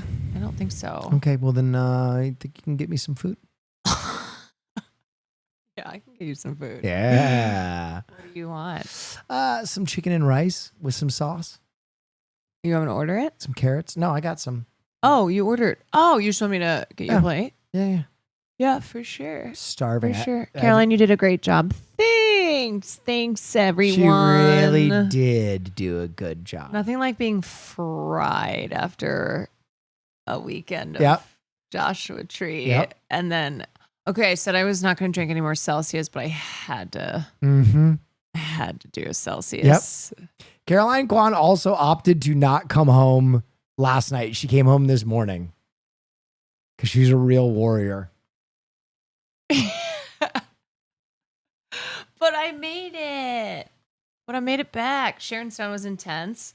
She gave some really well-crafted answers. I wish I had been able to ask her a question, but it was what happened was that all the big stars came at once. Right. And it was towards the end and they, the film premiere had to get Go. underway. So they started then grouping us. But I didn't get a chance to ask her a question. But I really appreciated her her answers. Cool. Yeah, that was Who that ran was camera cool. for you? Scootish. Yeah, he's the best. But I got to talk to a lot of people. You got to talk to some and good I ones. sang some jazz. Sang some jazz with one of the composers. Nice. Did you tell Bob you saw him in Glengarry Glen Ross? I did. I did. I was like, I just saw you in Glengarry. You're amazing. Oh, that's so kind. That's so kind. But yeah, so I got Tim Heidecker. He says he wants to go. Tim, we want you on the pod. I'm kind of a producer now. Yeah, I guess. think so. You get a credit. Yeah, so.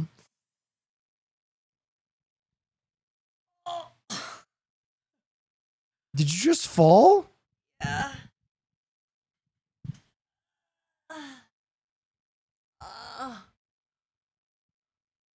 Why don't you go rest, Caroline? Okay. Proud. Very proud. I knew you'd do a good job. I did it.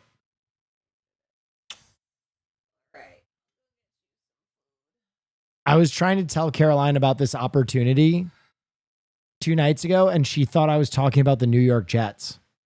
And she just kept going, "What are you saying about the New York Jets?" And I was like, "No, Caroline, I need you to lock in. I need you to do a red carpet." She's like, What about the Jets?" And I was like, "No, I'm not talking about the Jets." She was very confused. You did a fantastic job. I'm super proud of you. Look, here, let me show you.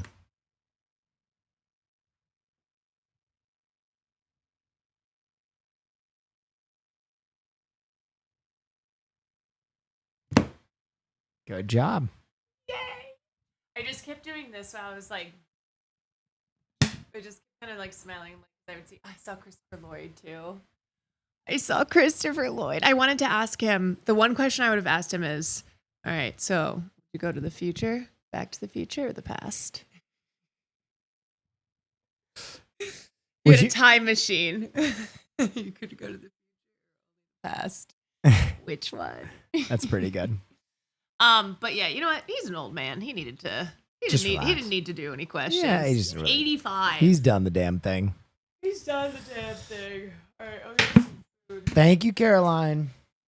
All right, ladies and gentlemen, that was Caroline Kwan. If you don't follow her already, you should. Back to the news. This weekend, he brought the Sturgis motorcycle crowd to their feet. He was a relatively unknown name in the X Games. Thoughts on Shedeur Sanders' performance this week? I told you. He should be the starter week 1, but the Jets or the fucking Browns are fucking around. First started back in 2017, but quickly became one of the most accomplished freestyle riders, racking up several X Game medals since his debut. Well, this past weekend, Raha did something no biker has ever done before. Not even legendary stuntman Evel Knievel. And I'm the guy for it. I'm going to give him hell. Not all bikers in Sturgis are well-grounded, especially not Kobe Raha. He's the rock star energy athlete who likes to fly. You know, we all came out here, we set up, we built the ramp, and my team and I put in a lot of hard work. So for Raha, there was no turning back. 5,000 fans, both young and old, had gathered at the Thunderdome to watch Raha try and set a new world record. He tried once, twice, 3 times. And the crowd went crazy because Raha had tied the world record for the longest jump. That wasn't good enough. And my team, you know, said, hey, you're good. You're good. You just tied the record. You landed on the line. Video proof. I said, we came here to break a record, and we're not stopping till we do. What a maniac. So he tried a 4th time. Success. Raha and his wife rode back onto the ramp to celebrate the world record of 205 feet. Wow. Gives a lot of credit to his crew because he says it's harder than it looked given the lack of space. You know, the parking lot here, I don't think people understand. It's a small parking lot for the distance we're trying to reach. I had to go 77 in order to go over 183. That is crazy. And I was full throttle, shifting it, coming in from as far back as I could. I started in the grass back there. Here's another look. The streets were shut down. It was packed, and I wasn't going to stop until I broke the record. You got to be a maniac. You know, I think what would Evel have done? And I think he would have done the same thing. Now, the original Sturgis record was held by the legendary icon Evel Knievel. Knievel first set the Sturgis jump record back in 1975. That was sick. That was a good story. All right. Record-breaking sunflower. Didn't think the world record would ever be beat. And at that, it was by me. Reaching new heights and possibly a new world record. Continuing coverage of local extreme gardener Alex Babbage, who started growing sunflowers 6 years ago. It started as a hobby with his kids, and it grew into something much more, breaking U.S. records and beating his own. And the sunflower that's still growing right now could go even higher. The flower named Clover has unofficially beaten the U.S. record and now the North American record. and they just have one more foot to grow to set a new world record. The city that has is as come thick to as my Babbage's arm. aid. McAllister is sponsoring Babbage to get a cherry picker to protect the sunflower from squirrels and support its growth. Babbage would be the first American to bring home the title, representing not only the country, but also Fort Wayne. I'm really proud, and my roots are, I'm from Ukraine originally. You know, we immigrated back in '91. We escaped Chernobyl, and we came here and we started living in Fort Wayne. We love this little town. It's a little small town, you know. Absolutely love it. We're raising our kids here. It's been fantastic here, and we just have so much support right now. It's really truly, you know, they support us, and we're like, thank you, and we would like to give something back. So let's bring this record back to U.S. Babbage says the world record wasn't even his goal until a few days ago, but the sunflower's been growing 6 inches overnight. He's reached out to Guinness Book of World Records and see if they can come out and help measure clover. We'll keep you updated on air and online as he continues to work toward beating that world record. Oh my God. What a big sunflower. All right, we're on to social and media. 2025 Beer Mile. Oh, what a great event. Let's go. I stand before you with a mix of excitement, anticipation, and a hint of disbelief as we prepare to witness the unyielding power of athleticism and ale-fueled ambition. On a stage set for glory, the Beer Mile World Classic! All right, This is everybody, the we are pinnacle at of what athletics. you've been waiting for. The championship heat of the World Beer Mile Classic, 11th edition 2025. Assembled in front of you are the fastest beer milers in the world. This is the A heat. The cream of the crop. Everybody here is a contender. Everybody here is fast. From Germany, we have Lothar Weinroll. What are the rules, chat? I believe it's 4 laps and you have to drink a beer a lap. Welcome back from Sweden, Emil Kellegred. From Team USA, Will Rawl. Yeah, He's been around for USA. a while. From Portugal, one of the locals, Pedro Gaspar. From Belgium, Neil Korstjens. From Team USA, William Purfroy. Get him, William Purfroy. From Sweden, one of the crowd favorites and always the party favorite, This poor cameraman is lost. He's trying to look for these guys. They are not in order. Marcus. From Sweden, and welcome back, Emil. That's very cool. This is nothing compared to the From milkshake Team mile. USA, Joe Kehoe. Joe Kehoe? From Team Canada, Maxime Lapierre. Oh, Québécois. From the UK, Chris Russell. Really represents Scotland, but that's fine. From Team Scotland! USA, Hayden Bunnell. One of the all-time greats, second of all time, and one of the people that helps organize this whole thing along with John Markle, owner of Beer Mile Media. That's Chris Robertson's out of Chicago. This guy, Beer Miles. And your current champion and world Okay, this dude looks like an absolute fucking phenom. record holder many times. Corey Bellamore. That is out of Team Canada, Corey Belmore.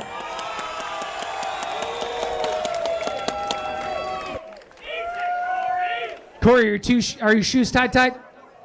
Damn. Excellent. All right, let's have a clean race.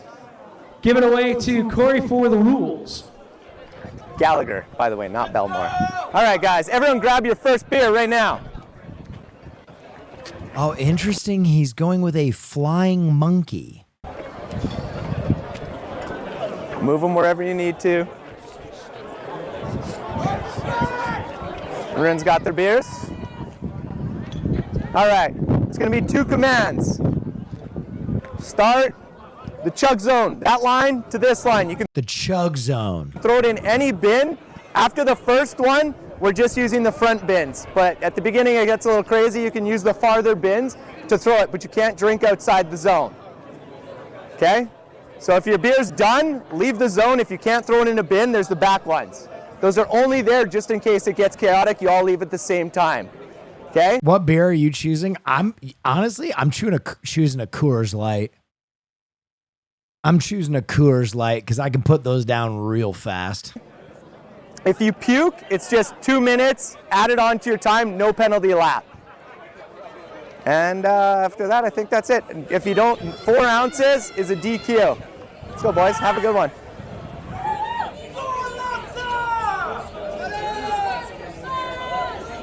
All right, everybody, we are ready to get this race started. It's a 2-command start. It's a 2-command start. We're gonna set Chug. When I say it, we will Do you think you'll play more Peak with the new Biome Edition? Oh, for sure. begin. Runner set. Beer is so ass? No, some beers are fire. Chug! All right, obviously, it's going to be Chris and Corey right up there quickly. Damn. Oh, and Marcus out there quick. So it's 1, 2, 3, but Corey will come out ripping. What do you say? Damn. I believe in Corey, baby. Damn, the All boys right, is so drinking. You raced this first heat. How was it out there? How's the heat, and how did the beer foam up in here? I hear that's kind of having an impact on the beer. Yes, that definitely impacted me today. My beer was foamier. I'd say take it out of the cooler like 5 Oh my God, that Canadian dude is flying. minutes before. But I think if your beers were already in the cooler, you'd be fine. All right, now we have got Corey, as expected, out to a big lead. Chris in second with Mark. Hello? Hello. Thank you, Caroline. This looks delicious. I appreciate you. Marcus right behind as the peloton is coming right up behind Chris. Chris is not the best shape he's ever been, but I still expect him to be so great in the chug zone. Flying. Let's see how quick he comes. As Corey's coming through, for us to be on world record pace, he's going to need to be in at about a 110. Let's go, Belmore. Nice and smooth here. Show us that base. Show us your power. Let's go, bud. Out of the gate. Let's go. If he can get there, where we stand. You're good. Good. Wow. 108. He's above world record pace. We are right on pace for world record right now, as Chris, as expected, is in second. Out of the Robinson, go. Chase. Chris, Marcus, middle. Michael. Wow, we've got a good race going on right now. Will actually is kind of surprised me. He's up as far as he is. Go, Will! He's looking all stiff in warm-ups yesterday, but wow, look at Corey. He's got already a 75-meter lead. Jesus. 2 beers and 1 lap around. He is absolutely torching this race so far.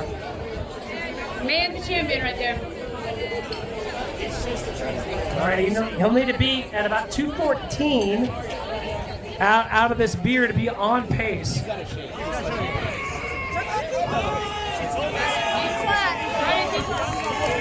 right, he's looking strong. He still has both shoes. Both shoes. He had a tragedy. Come on, let's go. Blowout from a collision. Let's go. Come on, nice. Use that pace. Talk it faster. Let's go. You're good. Go, go, go, Belmore. Go. Yep, he's right on pace. A little over pace right now. His 2:28 world record. Insane. Still could stand today. He's going to have to pick up the pace a little bit. I know it's hot out there. We'll see what he does. This is a one-man race. Let's go, Chris. Let's go, guys. Let's go. All right, Chris Russell having a pretty good day. And the Swedes out there. Swedes have a pretty good shot at maybe being in the championship victory. The crowd of Americans in the back there. Oh, that almost looked like Pedro looked like he had a little bit of an upstroke there. I can't quite tell what to catch that on the Neff, film. this reminds me of Super Bowl bike race in Minneapolis. You had a 16-stop alley cat race where you have to slam a drink at each stop. Happens in the winter. Yeah, I don't think you're allowed to throw up in this one either. A little bit of spray I saw there. All right, Corey's coming around in. Coming in for his last We're looking at 310. He's going to need to be. You'll need to be at 326 out. Show us the strength. Let's go. Come on, Oh no, a bad open. That's a nice rest, but you gotta go. A bad open. Go. They're clean. He's right on record pace. He is exactly on. He's gonna have to turn in a. We are witnessing history. Sub 60. He's gonna have to turn in a sub 60, which he can do. I've seen this man turn in a 55 second in a relay in the past. Race each other here. Yo, he's about to lap someone. Close right now. Come on, Robertson, middle one. Throw it here. Go.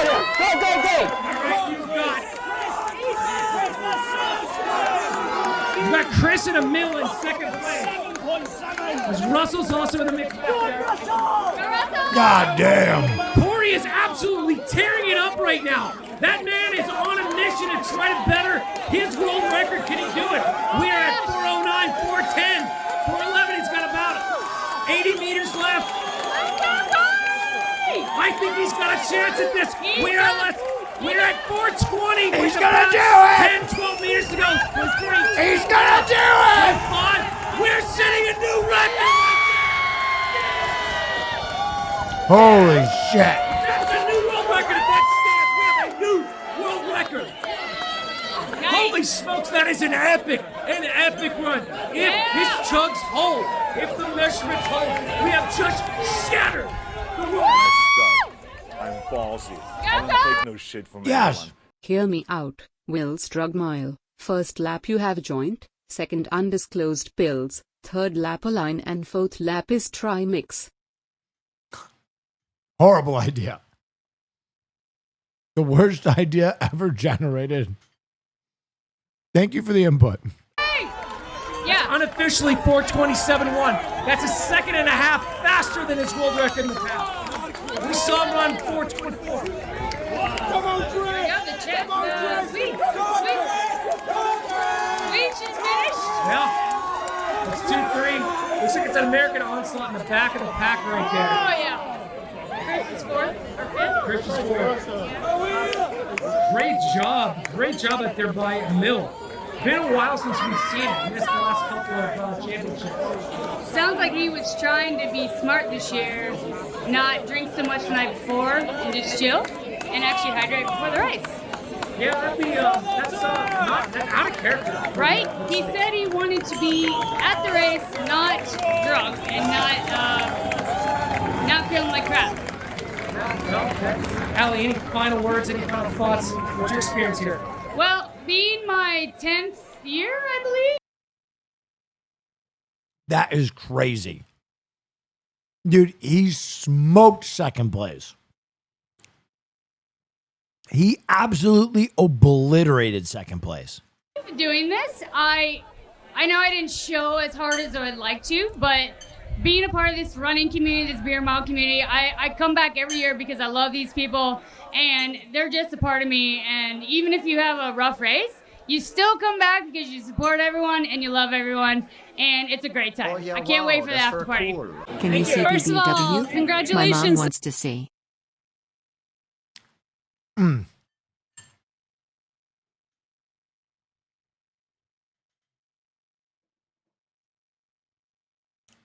There you go.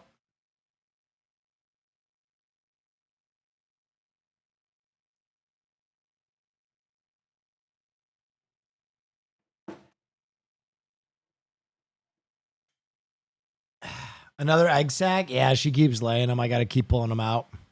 This is a new world record, 427.1. How did this feel? Hard. It's been quite a while right now, just sitting down, kind of processing it, and yeah, I mean, I haven't been on the track quite as much as previous races, so definite shock to the body, and the beer mile is always like a challenging event, so yeah, I'm happy to have done 427 today, and it was a very hot day. Like we were baking in the heat quite a bit before, so honestly, I have ice down my back now. I had ice all on my back and hat before the race, and I just told myself before it's a fun event. So like as much pressure and as much nerves I get before, I still just treat it as a fun race to do and get after it nonetheless. So some seriousness, but also some like a lot of fun during mostly after. So for those of us who watched you run for a few years now, do you think there was anything in that race that you could have improved on? Because to me, it looked pretty damn perfect. Yeah, he set the world record. I don't take no shit from anyone. Yes. Okay, what first lap a beer, second lap a joint, third lap unknown pill, fourth lap a shot of Keta. I mean, it just would have people dying. It would be a horrible event. People would just die.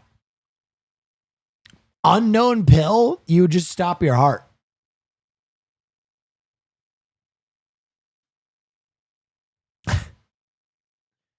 It's not like a fun thing to do.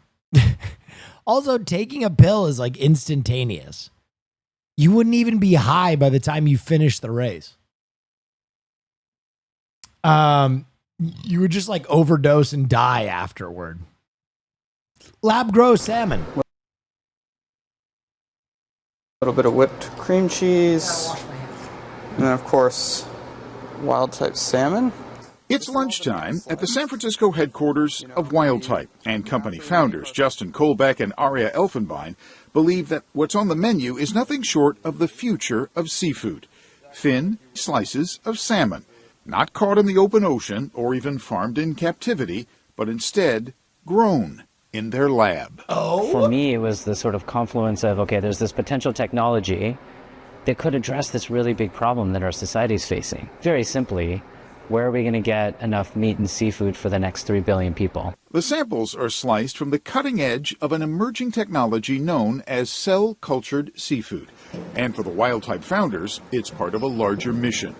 Kolbeck traces it back to his former career in the Foreign Service and stops like war-torn Afghanistan, where he... Yes. Would be absolute degeneracy, but a Whippets race where you run as far as you can before passing out kettle. Whippets race is absolutely fucking insane.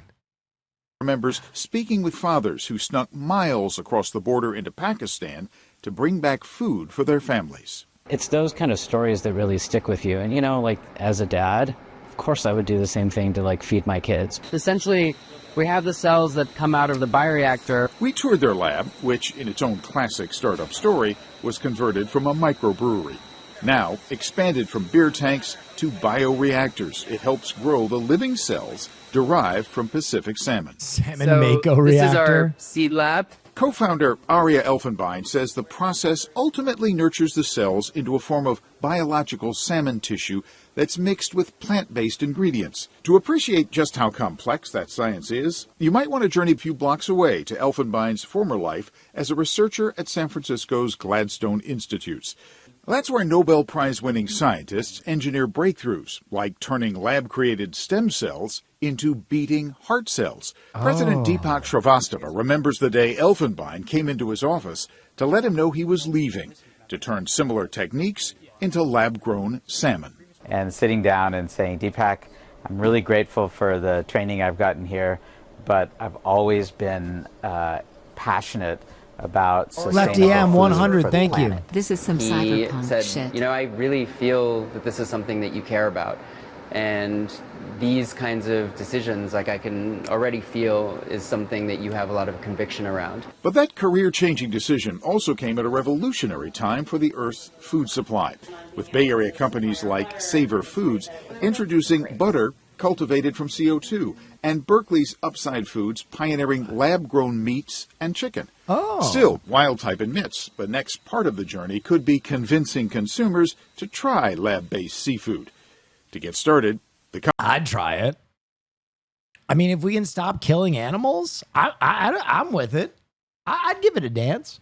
The company has staged dinners, tastings, and partnerships with chefs. And actually what ended up happening was it wasn't a big deal. You know, the staff kind of introduced it as a third option beyond wild caught and farm raised.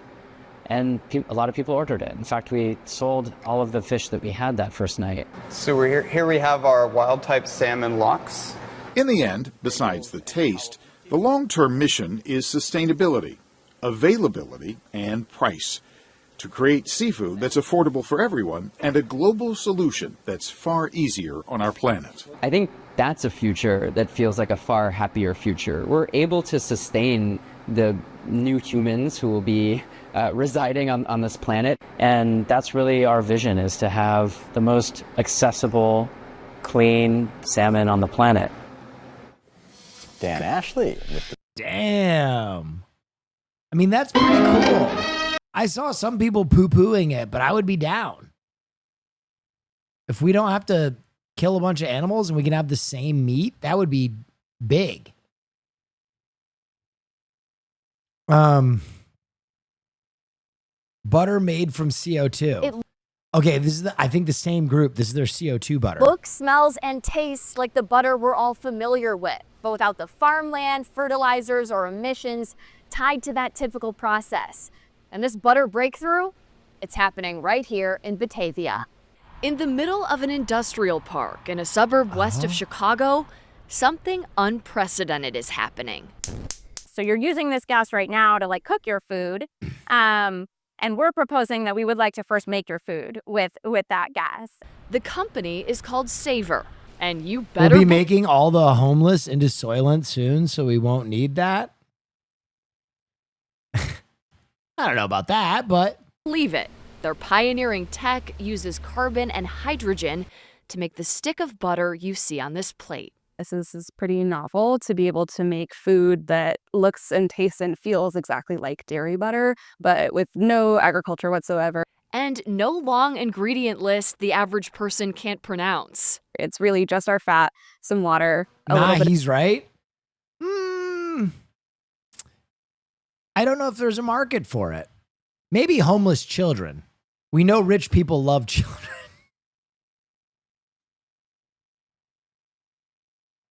Of lecithin as an emulsifier and some natural flavor and color. How?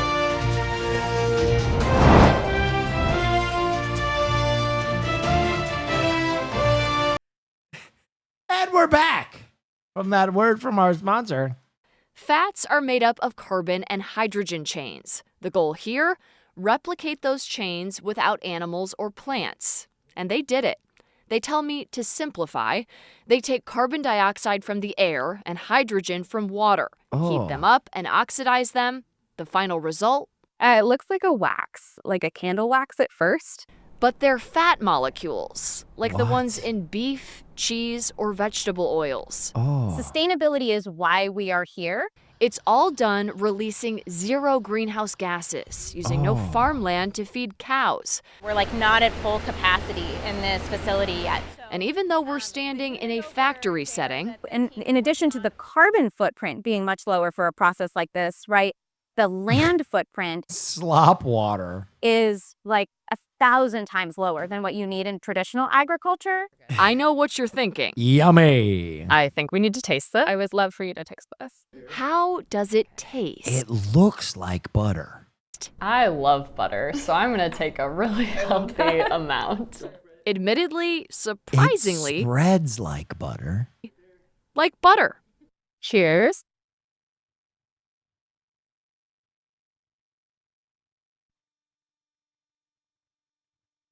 We're just like butter.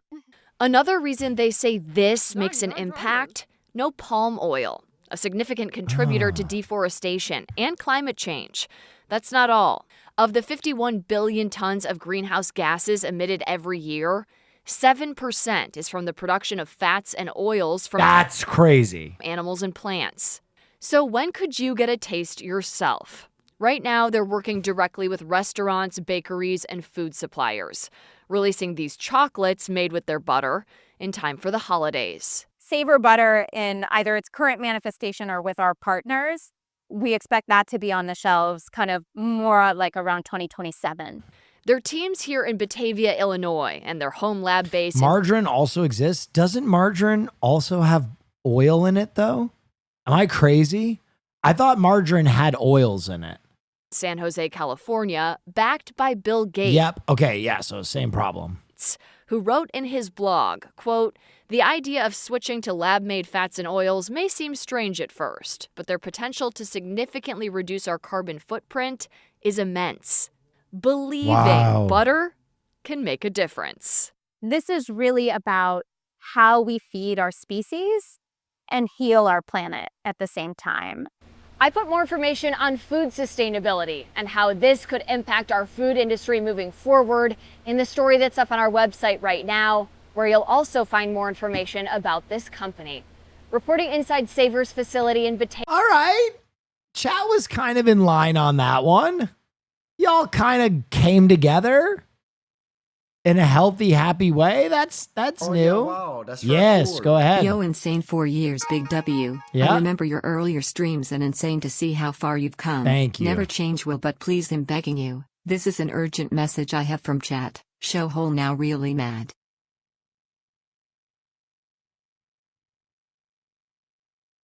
Thank you for those kind words. Oh yeah, wow, that's very cool. Are you absolutely positive you wouldn't want to be on a cruise ship during its tsunami? No. By the way, guys, I just want to say it is amazing how much we've grown. The fact that we average out at 5,000 people every night now is so unbelievable. Just like 2 years after breaking 1,000. So thank you so much for helping this community grow. I really, really appreciate you. And if you haven't followed yet, cool. or you haven't, this is one of your first nights, please do. I'd love to have you back here. Okay, next story, flying paintings. A new art exhibition in New York is creating a lot of buzz. Michael George shows us how insects are being used to create beautiful works of art. In this enclosure, hundreds of thousands of flies are hard at work. They may not look like it, but these are artists, and their paintings have crowds of art fans buzzing. You know, the first fly paintings I did were about 15 years ago. Conceptual artist John Knuth uses common houseflies to create paintings. He does it by feeding them sugar water mixed with paint. Flies are in a constant state of regurgitation. Anytime they land on a surface, they regurgitate, suck it back in, regurgitate, suck it back in, and that's how they leave the mark behind. The process may sound random, but Knuth says he can actually direct the flies as they paint millions of tiny dots. I can't tell the flies where to land exactly, but I know where I'll get densities of paint, where the cup of paint is. So the flies go to where the cup of paint is, and then they land closest to the food source. Knuth's latest series is called The Hot These actually look fucking amazing. I'm not gonna lie. Garden, on display at Hollis Taggart downtown in New York. Really cool gradients. The paintings take inspiration from the devastating Southern California wildfires earlier this year, which also destroyed Knuth's home. The hot garden becomes not only the metaphor for Altadena, where my home was, but also sort of this heating climate we're in. Unfortunately, this is a case where the art outlived the artists. All the flies who created these paintings have already died. Their lifespan is only a few weeks. Knuth says the houseflies are treated well, and ingesting paint doesn't affect their lifespan. I've developed a warm spot in my heart for the flies. You know, they're fascinating animals. They're really important to the ecosystem. A blend of nature and art, with the world's Technology tiniest and magic. artists holding the paintbrush. Michael George, CBS News, New York. I liked that story. I didn't hate that. Okay, next story said, this is from Haas. Arizona State's new sorority jeans video.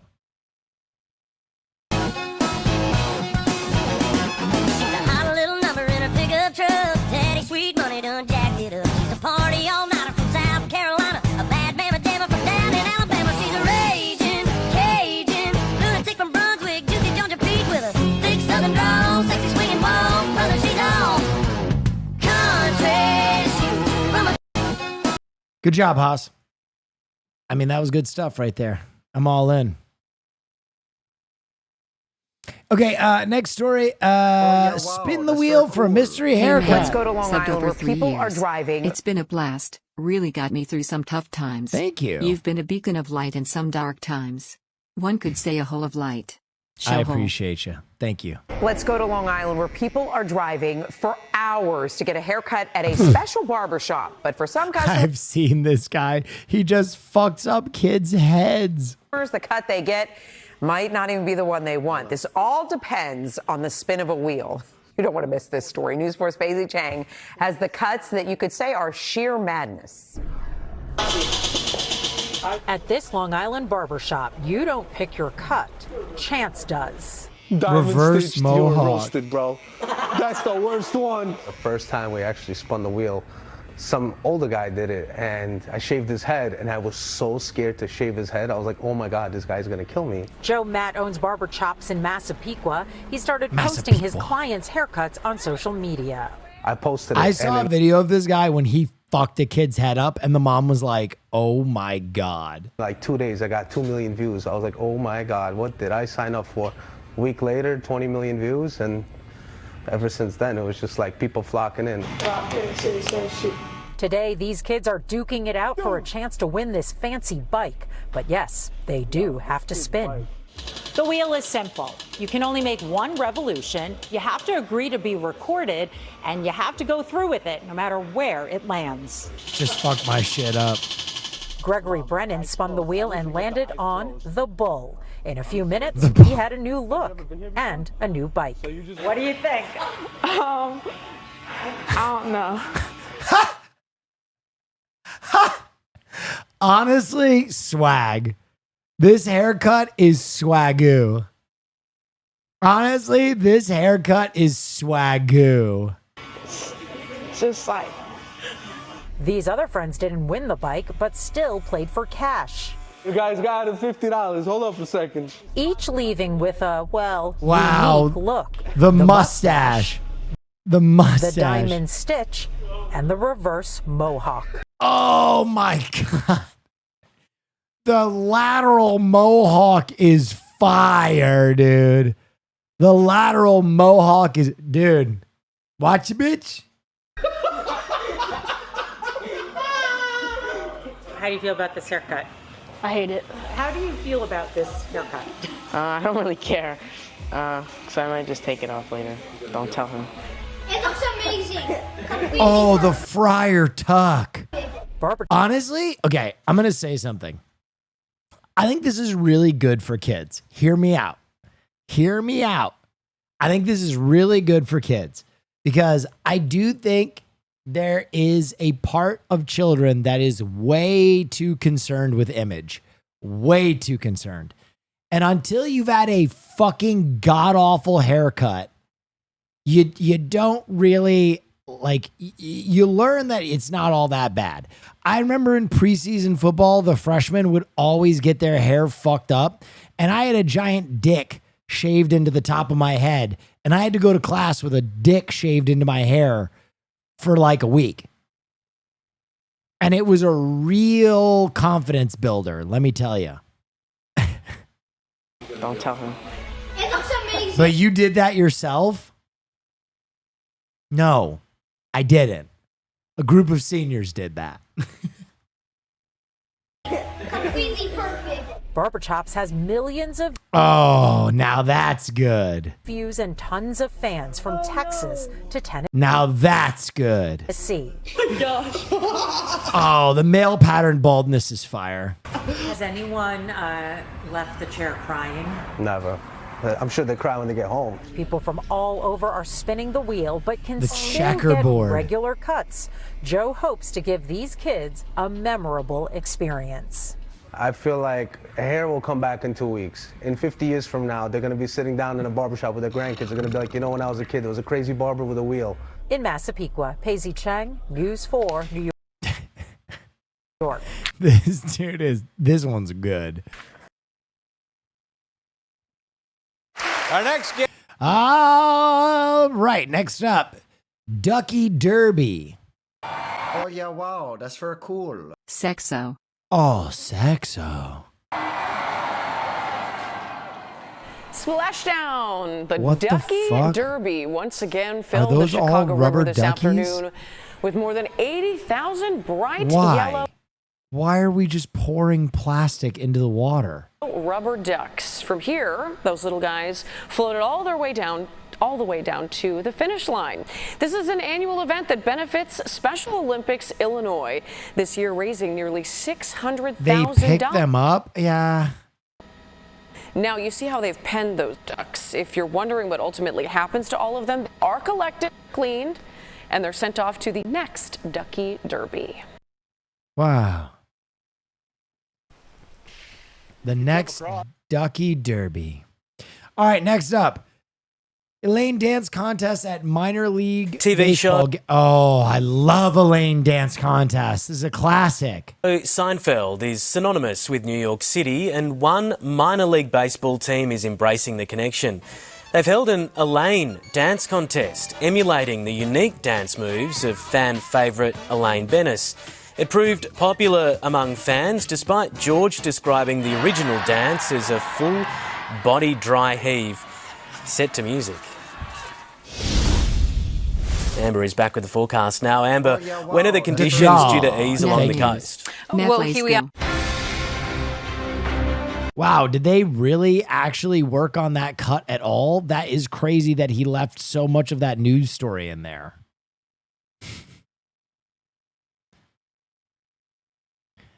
Revoked is having an issue claiming his hat. cool. Revoked, I'm Woody going to message Johnson him right just now. bought a majority stake in the soccer team I root for, RIP. Oh, which soccer team?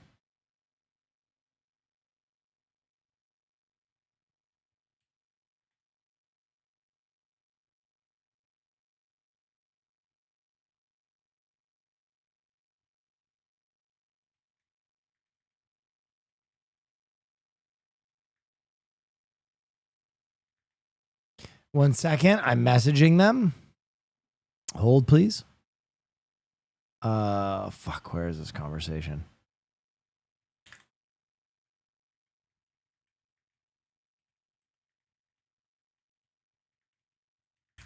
All right, it's out to their team. Revoked, it's out to their team. We're going to get it done. We're going to get you that remote. Oh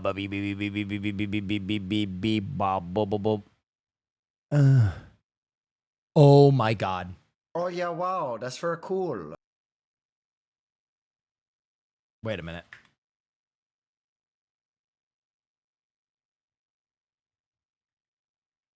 Oh yeah, wow, that's very cool.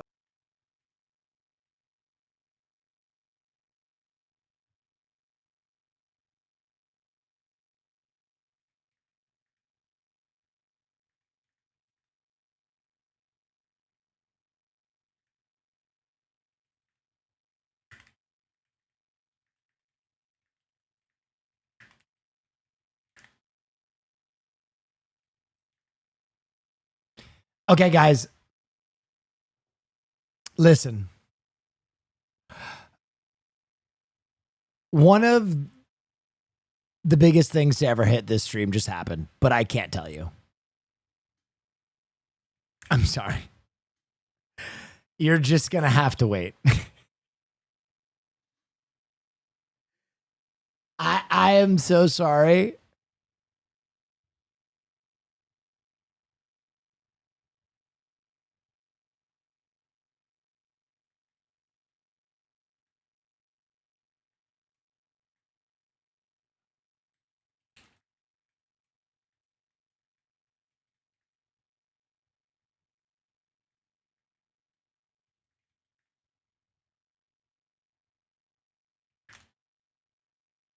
Demand to know, really mad. I'm so sorry. I'm so sorry. You will not know until it happens. Also, Revoked, make sure your chat is open to strangers. Oh yeah, wow, that's very cool. Fuzzy They're going to send you another message, I think. But I am so sorry. Something so insanely huge just happened, and you'll know in about 15 days. In about 15 days, you're going to fucking you're going to come. Okay, back to the news. All right. Surprise boat buyer. Like a surprise. Tim and Eric, I'm going to say bigger. I'm going to say much bigger. As a new owner for Milwaukee's infamous abandoned boat. Yes. We're excited about next Tuesday. Gonna be cool. Been waiting for this collab. Thank you. Weeks-long auction ending gonna be just fun. hours ago. And the final bid coming in at $2,525. The county hoped for $20,000. Bill Burr? No, that's a Fear End collab. This Tell is us a or show solo home. Will Neff collab. Deal? Which is what it paid to remove the boat from the lakefront, as you might remember. 12 News Kendall Keys live at All City Towing near Is it 12th weird and to have Mallory. many And Kendall, corn that dogs boat's with not ranch? going anywhere. I'm What? conducting a poll. Is it weird to have mini corn dogs with ranch? No. Mini corn dogs with ranch is fine. Right, Blake, because the surprise bidder is the owner of All City Towing. Guys, I'm not going to answer yes or no on any other celebrities. All I'm going to say is everyone in chat will be very happy. Everyone in chat will be very happy. And if you miss the stream, you'll probably want to kill yourself. That's all I'm going to say. That's all you need to know. The man responsible for towing this boat away from the lakefront is now paying to take Deep Thought off the county's Is it hands. political? No, you idiot. 5, 4, 3, 2, 1. The official bid is over. Hammer price for the infamous Deep Thought, $2,525. And in a surprising turn of the tide, it goes to... This is yours. Oh, gosh. Congratulations. Thank you.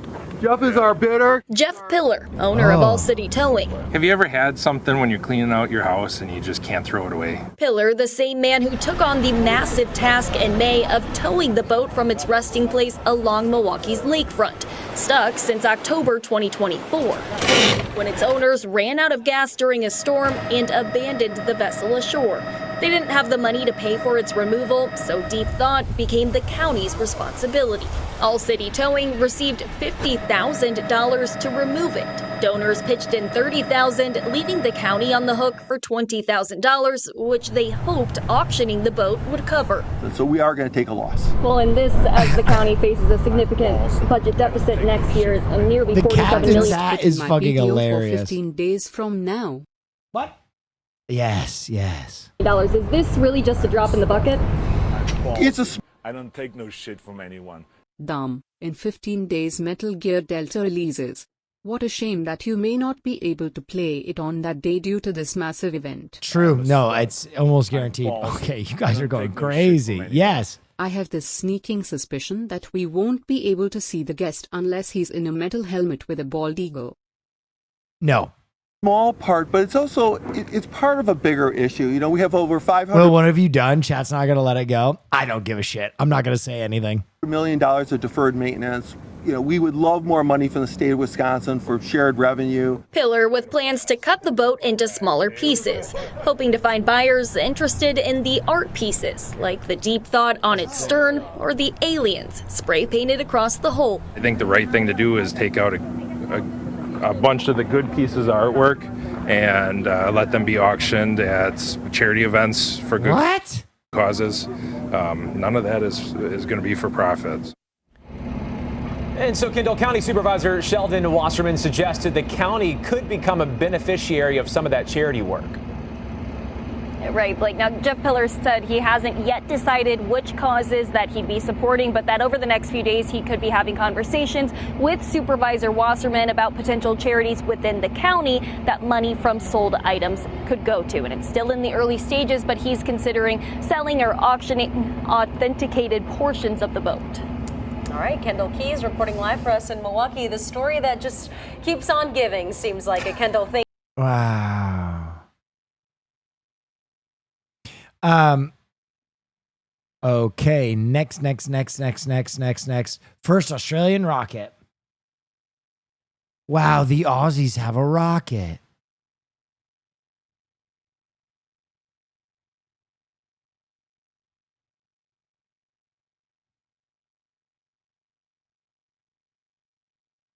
Will, my mind can't move on, please? Then leave the stream. Oh no. Oh no. Oh no. Oh no! I didn't know this happened.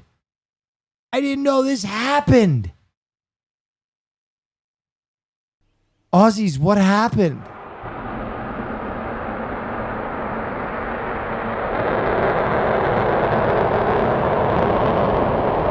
Aussies, what happened? 12 straight months of great laughs. Thank you so Neff. much. Yet Thank still you, no thank you, whole thank you. Sag. Let me just say, if I could tell you, I would, but if I did, I would get in trouble, so I literally can't. So no amount of you guessing is going to make me say anything. I love you. Peace and love. Peace and love. You will be timed out if you continue to guess.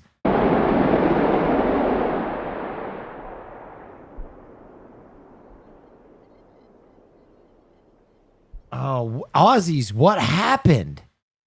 What the fuck happened? When did that happen? I'm a stud. I'm ballsy. I don't take no shit from anyone. Yes. The Aussies do not have a rocket. The Aussies had rocket. They're doing their best. I mean, they. Oh yeah, wow, that's very cool. The Australian rocket only has to go down. How does that not work? Okay, I feel really bad that I have launched like fireworks higher than the Aussie rocket went.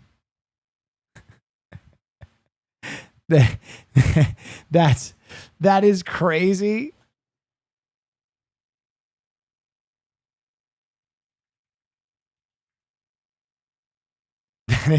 That is crazy that I've had fireworks go higher than the Aussie rocket. That's a little rough. Aussies, you got this. All right. Beijing robot store. Too tired to make your morning coffee? Or maybe you need a hand moving boxes. At a store in Beijing, there's Thank you. Shaped like a boomerang? a robot for that. The store features over 100 robots from more than 40 Chinese brands, such as Ubitech Robotics and Unitree Robotics. It's among China's first to sell humanoid and consumer-oriented robots, reflecting on the country's ambition to lead in AI and robotics. Store director Wang Yifan describes the store as 4S. He says it will offer sales, spare parts, maintenance, and survey services, like a car dealership. Wang says the bot's prices range from about $278 to hundreds of thousands of dollars. Prices are still too high, he says, adding that costs should come down once orders start coming in and companies establish production lines. China's focus on robotics aims to address challenges such as an aging population and slowing growth. The sector has been bolstered by generous subsidies exceeding $20 billion over the past year, while Beijing plans a $137 billion fund to support AI and robotic startups. Wow. Okay, can I say something? I know we've talked a lot about suck bots and service bots and all different bots, but I do have to say, a cappuccino bot I would buy. I would buy a cappuccino bot or a latte bot. You know what I mean? Like a bot that could make me a really great cup of coffee. I would buy that clanker. Go to a robot store while in China. Dude, if I could get a barista bot that made me a fucking fire ass cup of coffee, I'm back to being Team Clanker. Now, if that same robot could suck my cock while I enjoyed that cup of coffee, you know. Okay. Back to Crime and Punishment. Illegal Yard. The very natural look. Butterflies, bees, and birds coming. Whoa, my Lord, my darling. Thank you for the train. Hype Train, thank you so much. It's not just some grass doing nothing. But her village mayor sees it very differently. When ugly is that overwhelming, you have to call it what it is. That front yard looks hideous. It's the outgrowth of a town of North Hempstead grant to encourage. That lawn doesn't look hideous. Native plant gardens. Wow. Free plants, great. I'm taking that. But the look clashes with her village code. She received. That doesn't look bad. That looks kind of mystical. Thank you, Pinto Bean.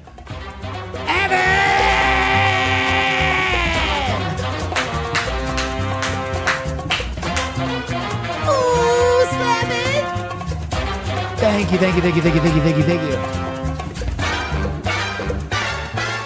Thank you, thank you, thank you. This summons with a fine of up to $2,000. Fail to maintain yard. Zhang says this is maintained. Native Long Island plants grow without chemicals and help absorb rainwater. But the mayor says the transformation is troubling. Which property would you like to live next door to? Native plant advocates here in Port Washington. I don't take no shit from anyone. When that rocket went down, that resulted in the loudest honor heard round the world. Thank you. BMO! Always save my Prime sub for the Neff God. BMO Flow! And thank you for that motherfucking Prime sub! I'm the motherfucking mom recruiter! Thank you, thank you, thank you, thank you, thank you, thank you. Have launched a movement to get suburbanites to ditch their lawns. They say gardens like this one are more attractive because of their benefits. Sustainable gardens are not just beautiful for the eye, they protect our drinking water. We're trying to move away from these big green lawns that are sucking up too much water from our aquifers. There are lots of towns on Long Island which are actually encouraging people to put in wildflowers because they don't want all that pollution going into the bay. After 4 rounds in court, a compromise. The summons dismissed. The garden can stay at a height of under 4 feet. The mayor says for the idea to catch on, he thinks the look should be more pleasing. There potentially is a happy medium. That, in my opinion, is not it. Zhang hopes to encourage. Okay, here's what I'll say. As long as it doesn't overgrow her fence, which it is a little bit, I don't think there's an issue at all. As long as it doesn't breach this fence. A change in mindset about what looks good in the garden. We need to encourage people to do the right thing for us and for the planet. And she's put up a sign to make her case clear. This isn't neglect, it's a conscious choice. In New Hyde Park, Long Island, Carolyn Gussoff, CBS News, New York. I don't think the mayor's going to change his mind on this one. I said some pretty strong opinions about those flowers, but hey, at least they... Yeah, that's crazy to make a woman rip down all of her flowers because they're too grown. That seems silly to me. Labubu heist. Oh, I heard about this Labubu heist. Many Labubus were stolen.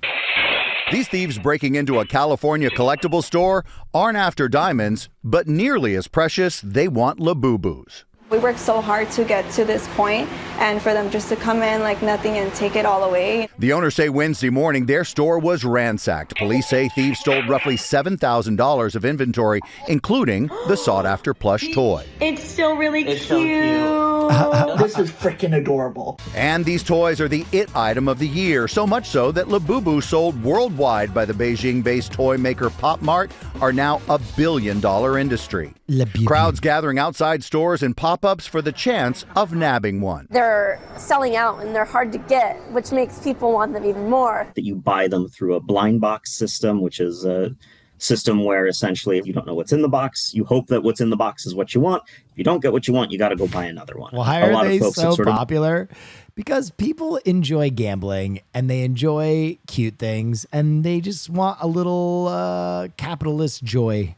Likened that sort of system to almost gambling. The market is so popular, some turning to counterfeit alternatives called Lafufus. Often made with lower quality materials, and some may have a different number of teeth than their authentic cousins. So if you can't tell, this is a fake Labubu. They're not just toys, they are accessories. They are things that you can collect not just to dress them up, not just to be amused by, but also to complete an outfit. Think what you want, the marketing is genius. All right, Little Boo Boo blind box can retail from $20 to $30. You'll see them online sometimes. Society must fall. Okay, guys.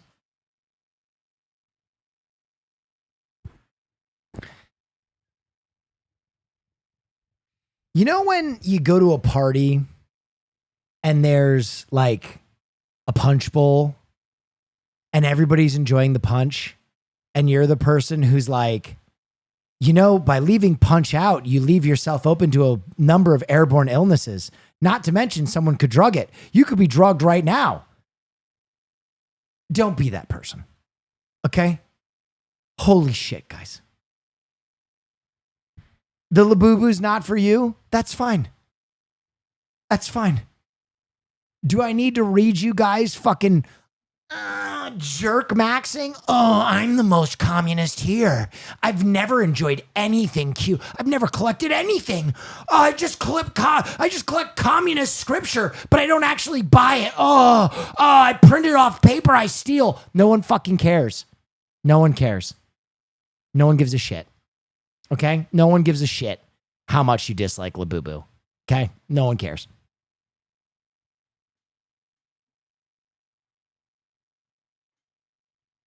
All right, next story. Criminal pranking. Sorry.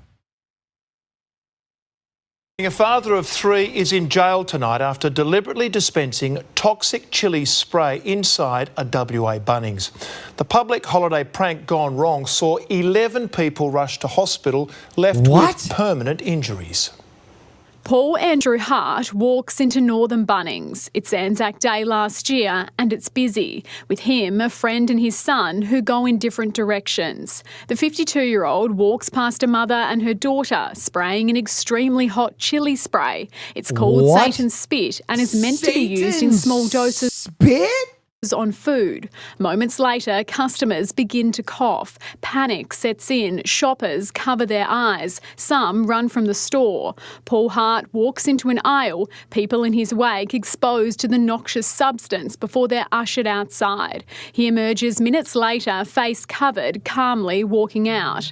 11 people taken to hospital with burning eyes and breathing difficulties, forced to strip and wash in makeshift outdoor showers.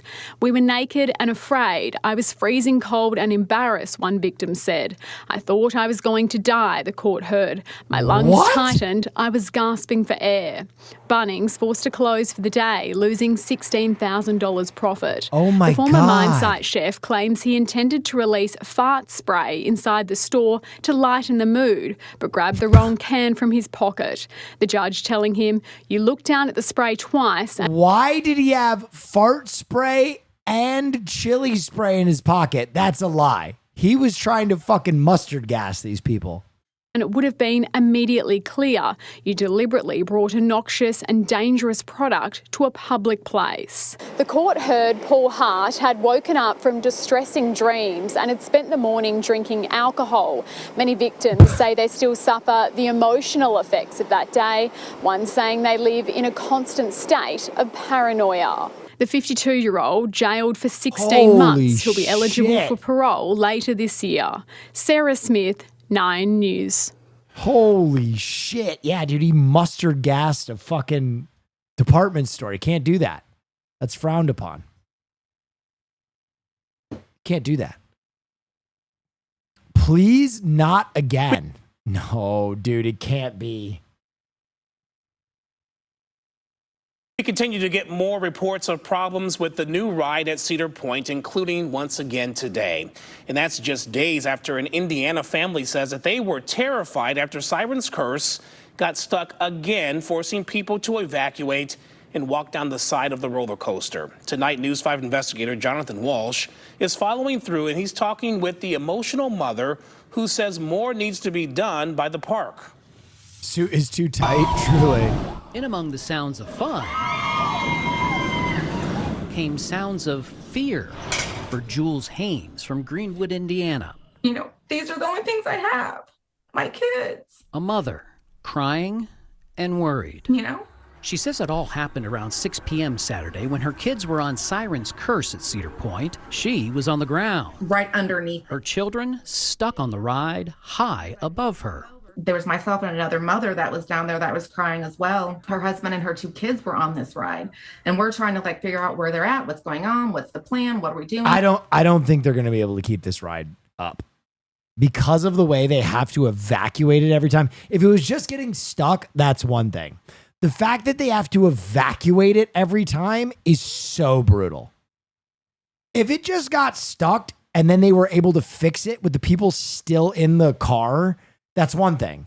But having to evacuate and have them walk down from the crest of the roller coaster like twice a week is such bad optics. Her son Connor was panicked on the ride. Because like my twin brother kept trying to talk to me, and I told him to just shut up and just don't talk to me because I don't think I'm gonna be able to get out of here. Disney would never. You're absolutely right. Haas is right about that. Disney would never fucking stand for this. Her other son Hunter jumped in to help. So he physically lifted Connor out of the seat, like completely terrified. All of it happening as the weather was threatening. I was like, oh, there's a storm coming. And then I look in the distance, and right in that moment, like lightning strikes. Jules says there was no park employee on the ground informing family members about what was going on with the evacuation and to calm their concerns. Can we also address that? You literally risking death riding any of this stuff. It's the risk you take, in my opinion. That is an absolutely ass backward way of looking at a roller coaster. That's like talking to someone that has died in a plane crash and be like, you accepted that risk. Dude, do you know how many people have actually gotten hurt on roller coasters versus how many people ride them? It's like a fraction of a fraction of a fraction of a percent. That's crazy. Cars are infinitely more dangerous than roller coasters.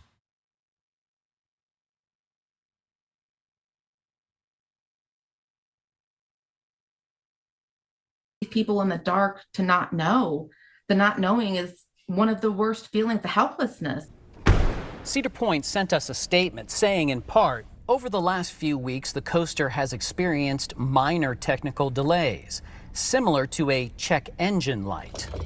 But for Jules, her check engine light usually doesn't come on when her kids are so high up in the air. I just really don't want another mom to have to go through what I went through. So Jules is asking the park to change its procedures and have someone who can answer families' questions during a breakdown.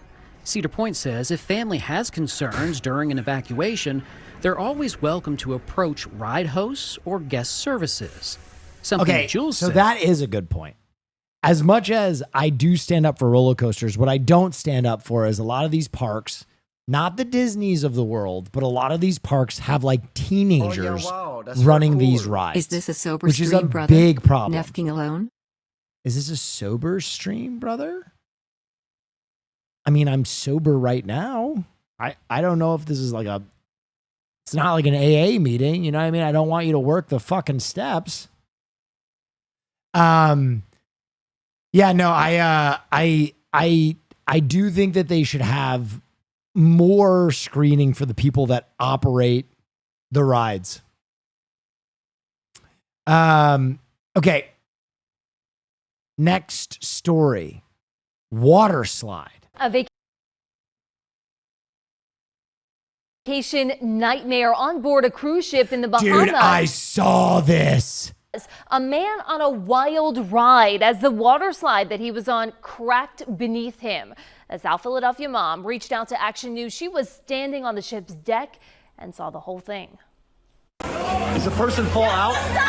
Did the person fall out? Water gushing from above, pouring down from a tube slide on board a Royal Caribbean Icon of the Seas cruise ship. Bro, someone in chat wanted to ride this cruise ship into a fucking tsunami. They can't even get the slides right. Passenger was injured by the cracked plexiglass tube. Everybody was just frantic, and the staff ran over to the gentleman that was at the bottom of the slide now, and medics came and they put him, they didn't have a stretcher, so they put him on a wheelchair and they kind of just wheeled him away. South Philadelphia resident Erica Hunt is on board with her whole family. Yesterday afternoon, she witnessed that incident, which sent panic throughout the entire ship. We all went down. We were all on that slide that day. Minutes before, my son was actually waiting up in the line to get on that slide. Royal Caribbean says it was an adult male passenger who was injured, but They're not going to show it, but they have footage of the guy flying out the hole. stable. Was he a bigger guy? Do you think that had anything to do with it? They do weigh you on the top of the slides before you get on. He It fell doesn't out? Yeah, they have footage of the guy flying out. say your weight. It just says red light or green light. Well, obviously, he got the green light and he went down. Hunt says she believes this was an operations and maintenance issue. The slide has been leaking for days. There's an adult pool right underneath, and it has been leaking. And I can confirm that. It's been leaking the whole trip right in that spot. So I think maybe it was just overlooked. Maybe it was already cracked and they missed it. It's not the only recent scare on board the Royal Caribbean Icon of the Seas. On July 24th, Royal Bahama Police discovered a 35-year-old crew member who jumped overboard after stabbing a 28-year-old female co-worker in the chest. She survived.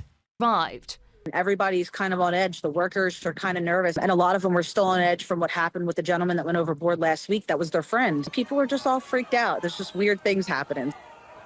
Now, Royal Caribbean says in this incident, the guest is being treated for his injuries. The water slide is closed for the remainder of the sailing, pending an investigation. And as we saw from that viewer video, crews were tarping up this spot this afternoon. Christy? Jesus. That's crazy. All right. Woman stuck in arcade game. All right. Imagine your most embarrassing moment, and it's all caught on camera. And, oh, by the way, it's going viral as well. Oh, That's what happened to a woman when she went to Chuck E. Cheese in Burbank. Gordon Tokumatsu takes it from there. Maybe you've heard of people getting stuck on a favorite arcade game, but one young lady at this Chuck E. Cheese in Burbank found out the hard way you can also get stuck in one as well. And if that happens, you can expect plenty of people with cell phones around to capture it. This was posted to the Citizen app. Around 3 p.m. Thursday, a still unidentified woman inside the Snow Day game console on her knees, her right hand stuck in a hole. Burbank firefighters took 22 minutes to free her. So how did this happen? Good question, but the answer is not that clear. We did, however, find some social media clips showing how the game is supposed to be played. You get inside the little chamber, small colored balls drop down on you from the ceiling, and while you race a timer, you put as many of those balls into that hole as you can. We don't know if she dropped something in there or if she was reaching for one of the balls. But her arm was not budging. Would you try the game? Well, yeah, if it's working. We bumped into Mario Navarez coming out of Chuck E. Cheese this afternoon, and we showed him the video. But I'm not going to stick my hand in that hole. A look inside the restaurant today shows the game out of commission, with technicians attempting to repair it. The pizza chain did not respond to our request for comment, but told People magazine the game's design prevents children's arms from reaching the area in question. There was no injury to the young adult or any children, and the family continued to enjoy an evening of fun. Snow Day is manufactured by a company called Coastal Amusements based in Lakewood, New Jersey. We contacted them today to find out if they had any comments. We're glad they said don't stick your arm in the machinery. There were no serious injuries, said company president Michael Dean, but he added there are hundreds of these games in Chuck E. Cheese's throughout the country, and we've never seen something like this happen before. In the meantime, that video has gone viral. Perhaps the only saving grace for the young lady is that she's facing away from the camera. And the fact that she was reportedly uninjured makes this less of a first responder emergency story and more of a, boy, I wish that had gone differently story. As for the Burbank Fire Department, they turned down our request for an interview. They told us this is a nothing story, and they simply didn't have time to talk with us about what happened. In Burbank, Gordon Tokumatsu, NBC4 News.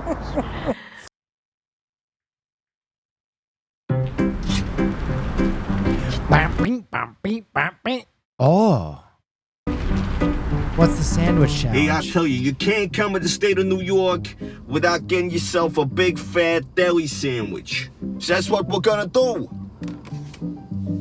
It wasn't bad, that. Let me know down in the comments if that was any good. Oh, it's Beard! I love this guy. Let's just see what sandwich he gets. You know, real quick. Got it, man. Thank you. All right, so I'm at a place called Johnny C's in Amherst today, which is just east north. That looks so delicious. Okay. Lock in. Lock the fuck in, Will. Smokey the Bear arrests man. At 6, only you can prevent forest fires and apparently theft. Don't fuck with Smokey. Smokey the Bear actually helped make an arrest in Orange County after he saw a suspect stealing signs of, wait for it, himself. Yeah. Department of Agriculture officials say somebody was actually driving around Florida stealing Smokey the Bear signs from our state parks. So now that person will pay the price. Evan Axelbeck reports. Smokey the Bear has always had a nose for trouble. In this case, he also had a thumbs up. Smokey is always around our forests, and he got lucky today that he saw the bad guy and got him in cuffs. From Pensacola to Panama City to Orlando, 450 miles, the Commissioner of Agriculture says this suspect was going to state parks, finding Smokey the Bear signs like this one, and stealing them. What an idiot. What an idiot. I mean, they're kind of sick. I get it. Yeah. But it wasn't just for fun. Law enforcement... Chat, Smokey the Bear signed up for ICE? Real shit? Officers with the Department of Agriculture say the suspect was posting the sign... First Cutie and now Smokey the Bear? ...for sale on Facebook Marketplace for $1,900 a piece. Oh, shit. He goes to schools. He's known by our children. He's known by our families. He's known throughout the United States. Who goes and steals an image of Smokey Bear and then tries to profit off of that? The theft shed a spotlight on the state's effort to prevent forest fires, which destroyed 24,000 acres in 2024. They've done 277,000 acres of controlled burns this year, spent $93 million on upgraded equipment. And yes, they dispatched Smokey to remind us that only you can prevent forest fires. It's also why the Department of Agriculture has their own law enforcement. They caught this thief in the act. If you're going to go in and commit crimes in our forest, you probably need to find a different place. Not only will you find Smokey in some of those forests, but you'll find our Carl officers. This time, Smokey got his revenge. He's not throwing this criminal haphazardly into the woods. He's bringing him to... He got his revenge. He's not throwing this criminal haphazardly into... Haphazardly. To the woods.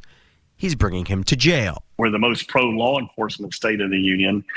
Smokey Bear's on the job also. Criminal charges are ahead for this sticky-fingered Smokey stealer. Evan Axelbank, Fox 13 News. Wow.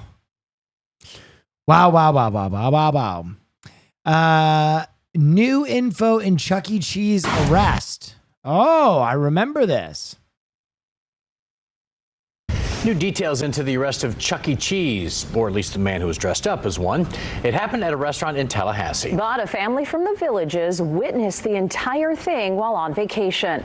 As Fox 35's Randy Hildreth found out, it was a visit the kids will likely never forget. Chuck E. Cheese got arrested. It's been a top. Chuck E. Cheese did get arrested.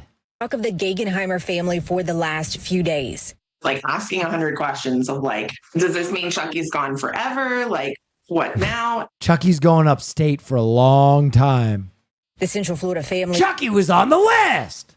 He was snapped in the back of this now viral photo of Chuck E. Cheese getting arrested at a Tallahassee location.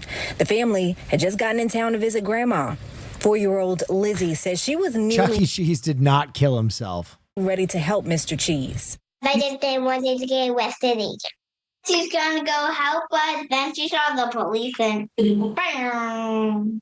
Mom says Lizzie had just taken a picture with the character, and 6-year-old Jenny was about to take one when police walked over. I was in the midst of pushing Jenny towards Chucky. The cop grabbed one wrist and another one grabbed the other wrist, put it behind his back, told him not to resist.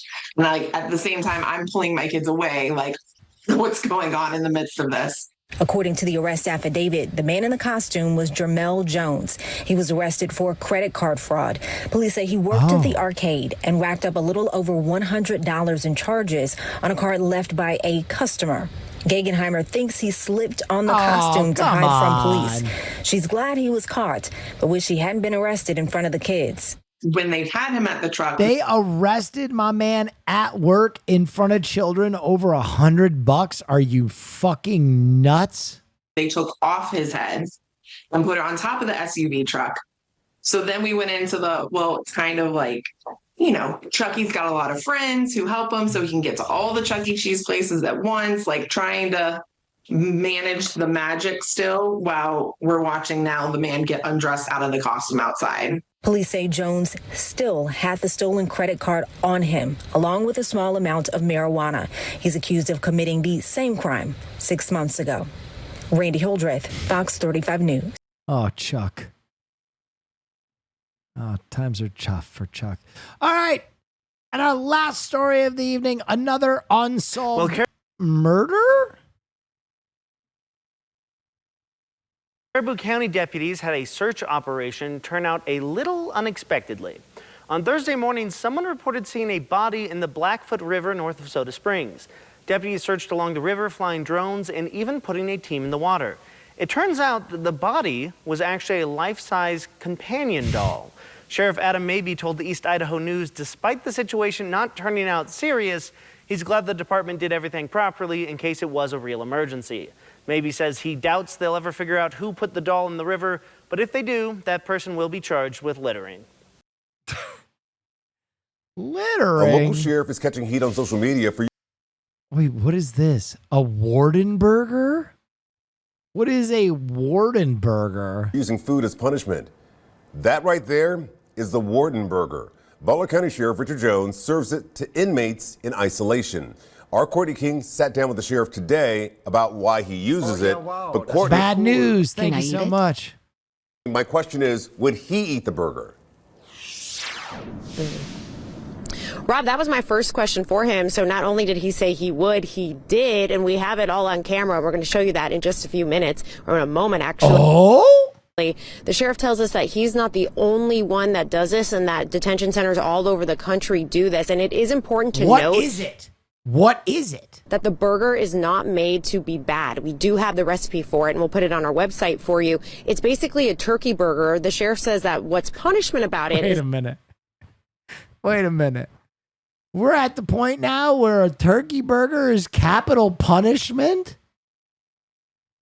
That the I mean, I get it. Inmate in isolation gets that for breakfast, lunch, and dinner every day until they leave isolation. And like you said, he has caught a lot of flack on social media about this. One person even calling him a disgusting human. The State Department of Corrections is not my boss, so I basically don't give two what they think. On Wednesday, we sat down with Butler County Sheriff Okay. Richard Jones and watched him eat this. It's no ordinary burger. It's what the sheriff calls a There's rice. That's rice. What is this? Wardenburger. So you have zero complaints about the Wardenburger? Me personally, no, I would eat this. Hell, I'm eating it now. The sheriff tells us he's been serving it to inmates in isolation for all 3 meals for the last several years. What is it? This is jail. You don't get to choose. Your mommy and your daddy and your Aunt Lily doesn't get to make your meals. I'm your aunt. I'm your grandpa. I'm the one that gets your meal prepared. What? Make sure it gets done. The sheriff says inmates get put in isolation for things like fighting, and the burger is an added punishment. If you get in trouble and you go to an What is it? isolation cell, it's no different than your regular cell. And that's what you get 3 times a day, and you get all the water you can drink. It's very nutritious. It's good for you. It has lots of fiber in it. Fiber is good for you, right? Sheriff Jones says a dietitian... The burger is made out of tomato paste, flour, dry milk, oats, beans, ground turkey, cabbage, carrots, potatoes, onion, celery, and a pinch of salt. Okay, so it's not anything gross. It's just like Soylent. Approve the burger, and it's not made to taste bad. It's got many ingredients. It's made with ground turkey, potatoes, carrots. It's got celery.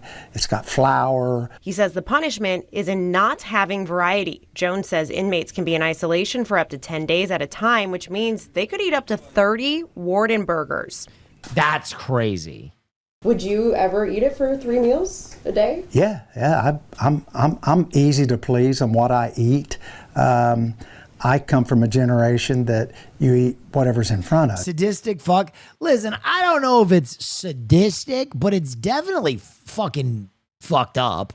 Like, they're already in solitary confinement, man. They don't need like the added. Listen, the food doesn't need to be great, and honestly, I don't think that's awful, but serving it for every meal with no sauce sucks.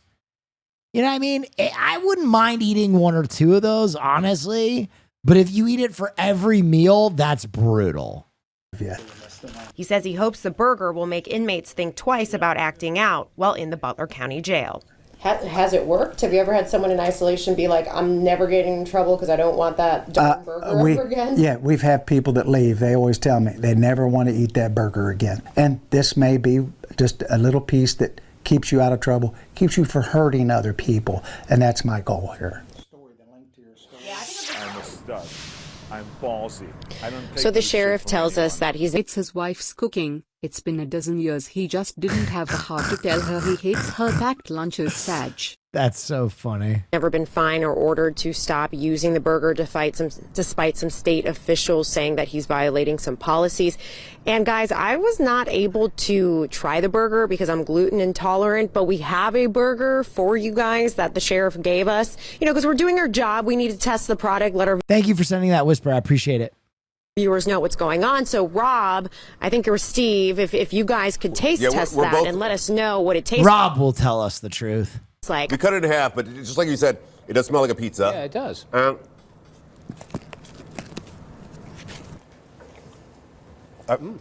Too bad you have to go to jail to eat this. It's pretty good. Yeah, we thank the sheriff No, he'll tell us the truth. for sending one back. It's not bad. Like I don't think this is punishment. Would I want to eat it every day? Probably not. 3 meals a day? I'm a former vegetarian, so I'm used to stuff like this. But I know. actually, it's not bad. Yeah. Really? Totally. That was a very, very interesting story, Courtney. And I'm glad you got the sheriff's perspective. Because a lot of times when you see things on social media, it just kind of touches the surface, right?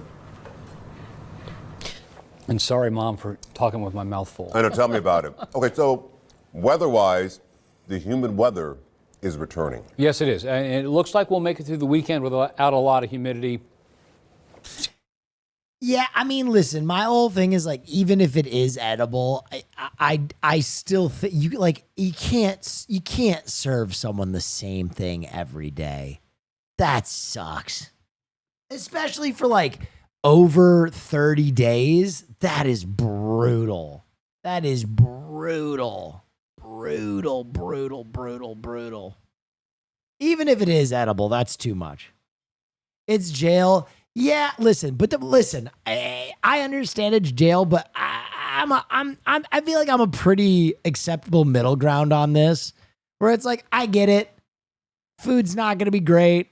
If it's edible, but like just forcing the same thing down people's throat over and over again is really, really tough. I'd lose my mind. Even if it was like a PB&J, if you eat that for like 20 plus days, you would be losing your mind. It's just not a very nice thing to do. Laser makes farts?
Damn, boy.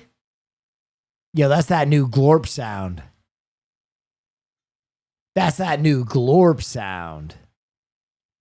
All right, ladies and gentlemen, that is 5 hours of streaming, goddammit. 5 full hours. I'm just back from vacation. We did everything today. We gave stuff away. We did the news. We did reaction. Tomorrow, I'm going to come back with more Alone, and I promise we're going to do at least one episode. That's what I promise, ladies and gentlemen. At least one episode. Anyway, guys, I really appreciate you. I'm a little bushed from my little vacation I took in Joshua Tree. But I want to say how much I appreciate you, how much I am refocused, and how much awesome stuff there is on the horizon.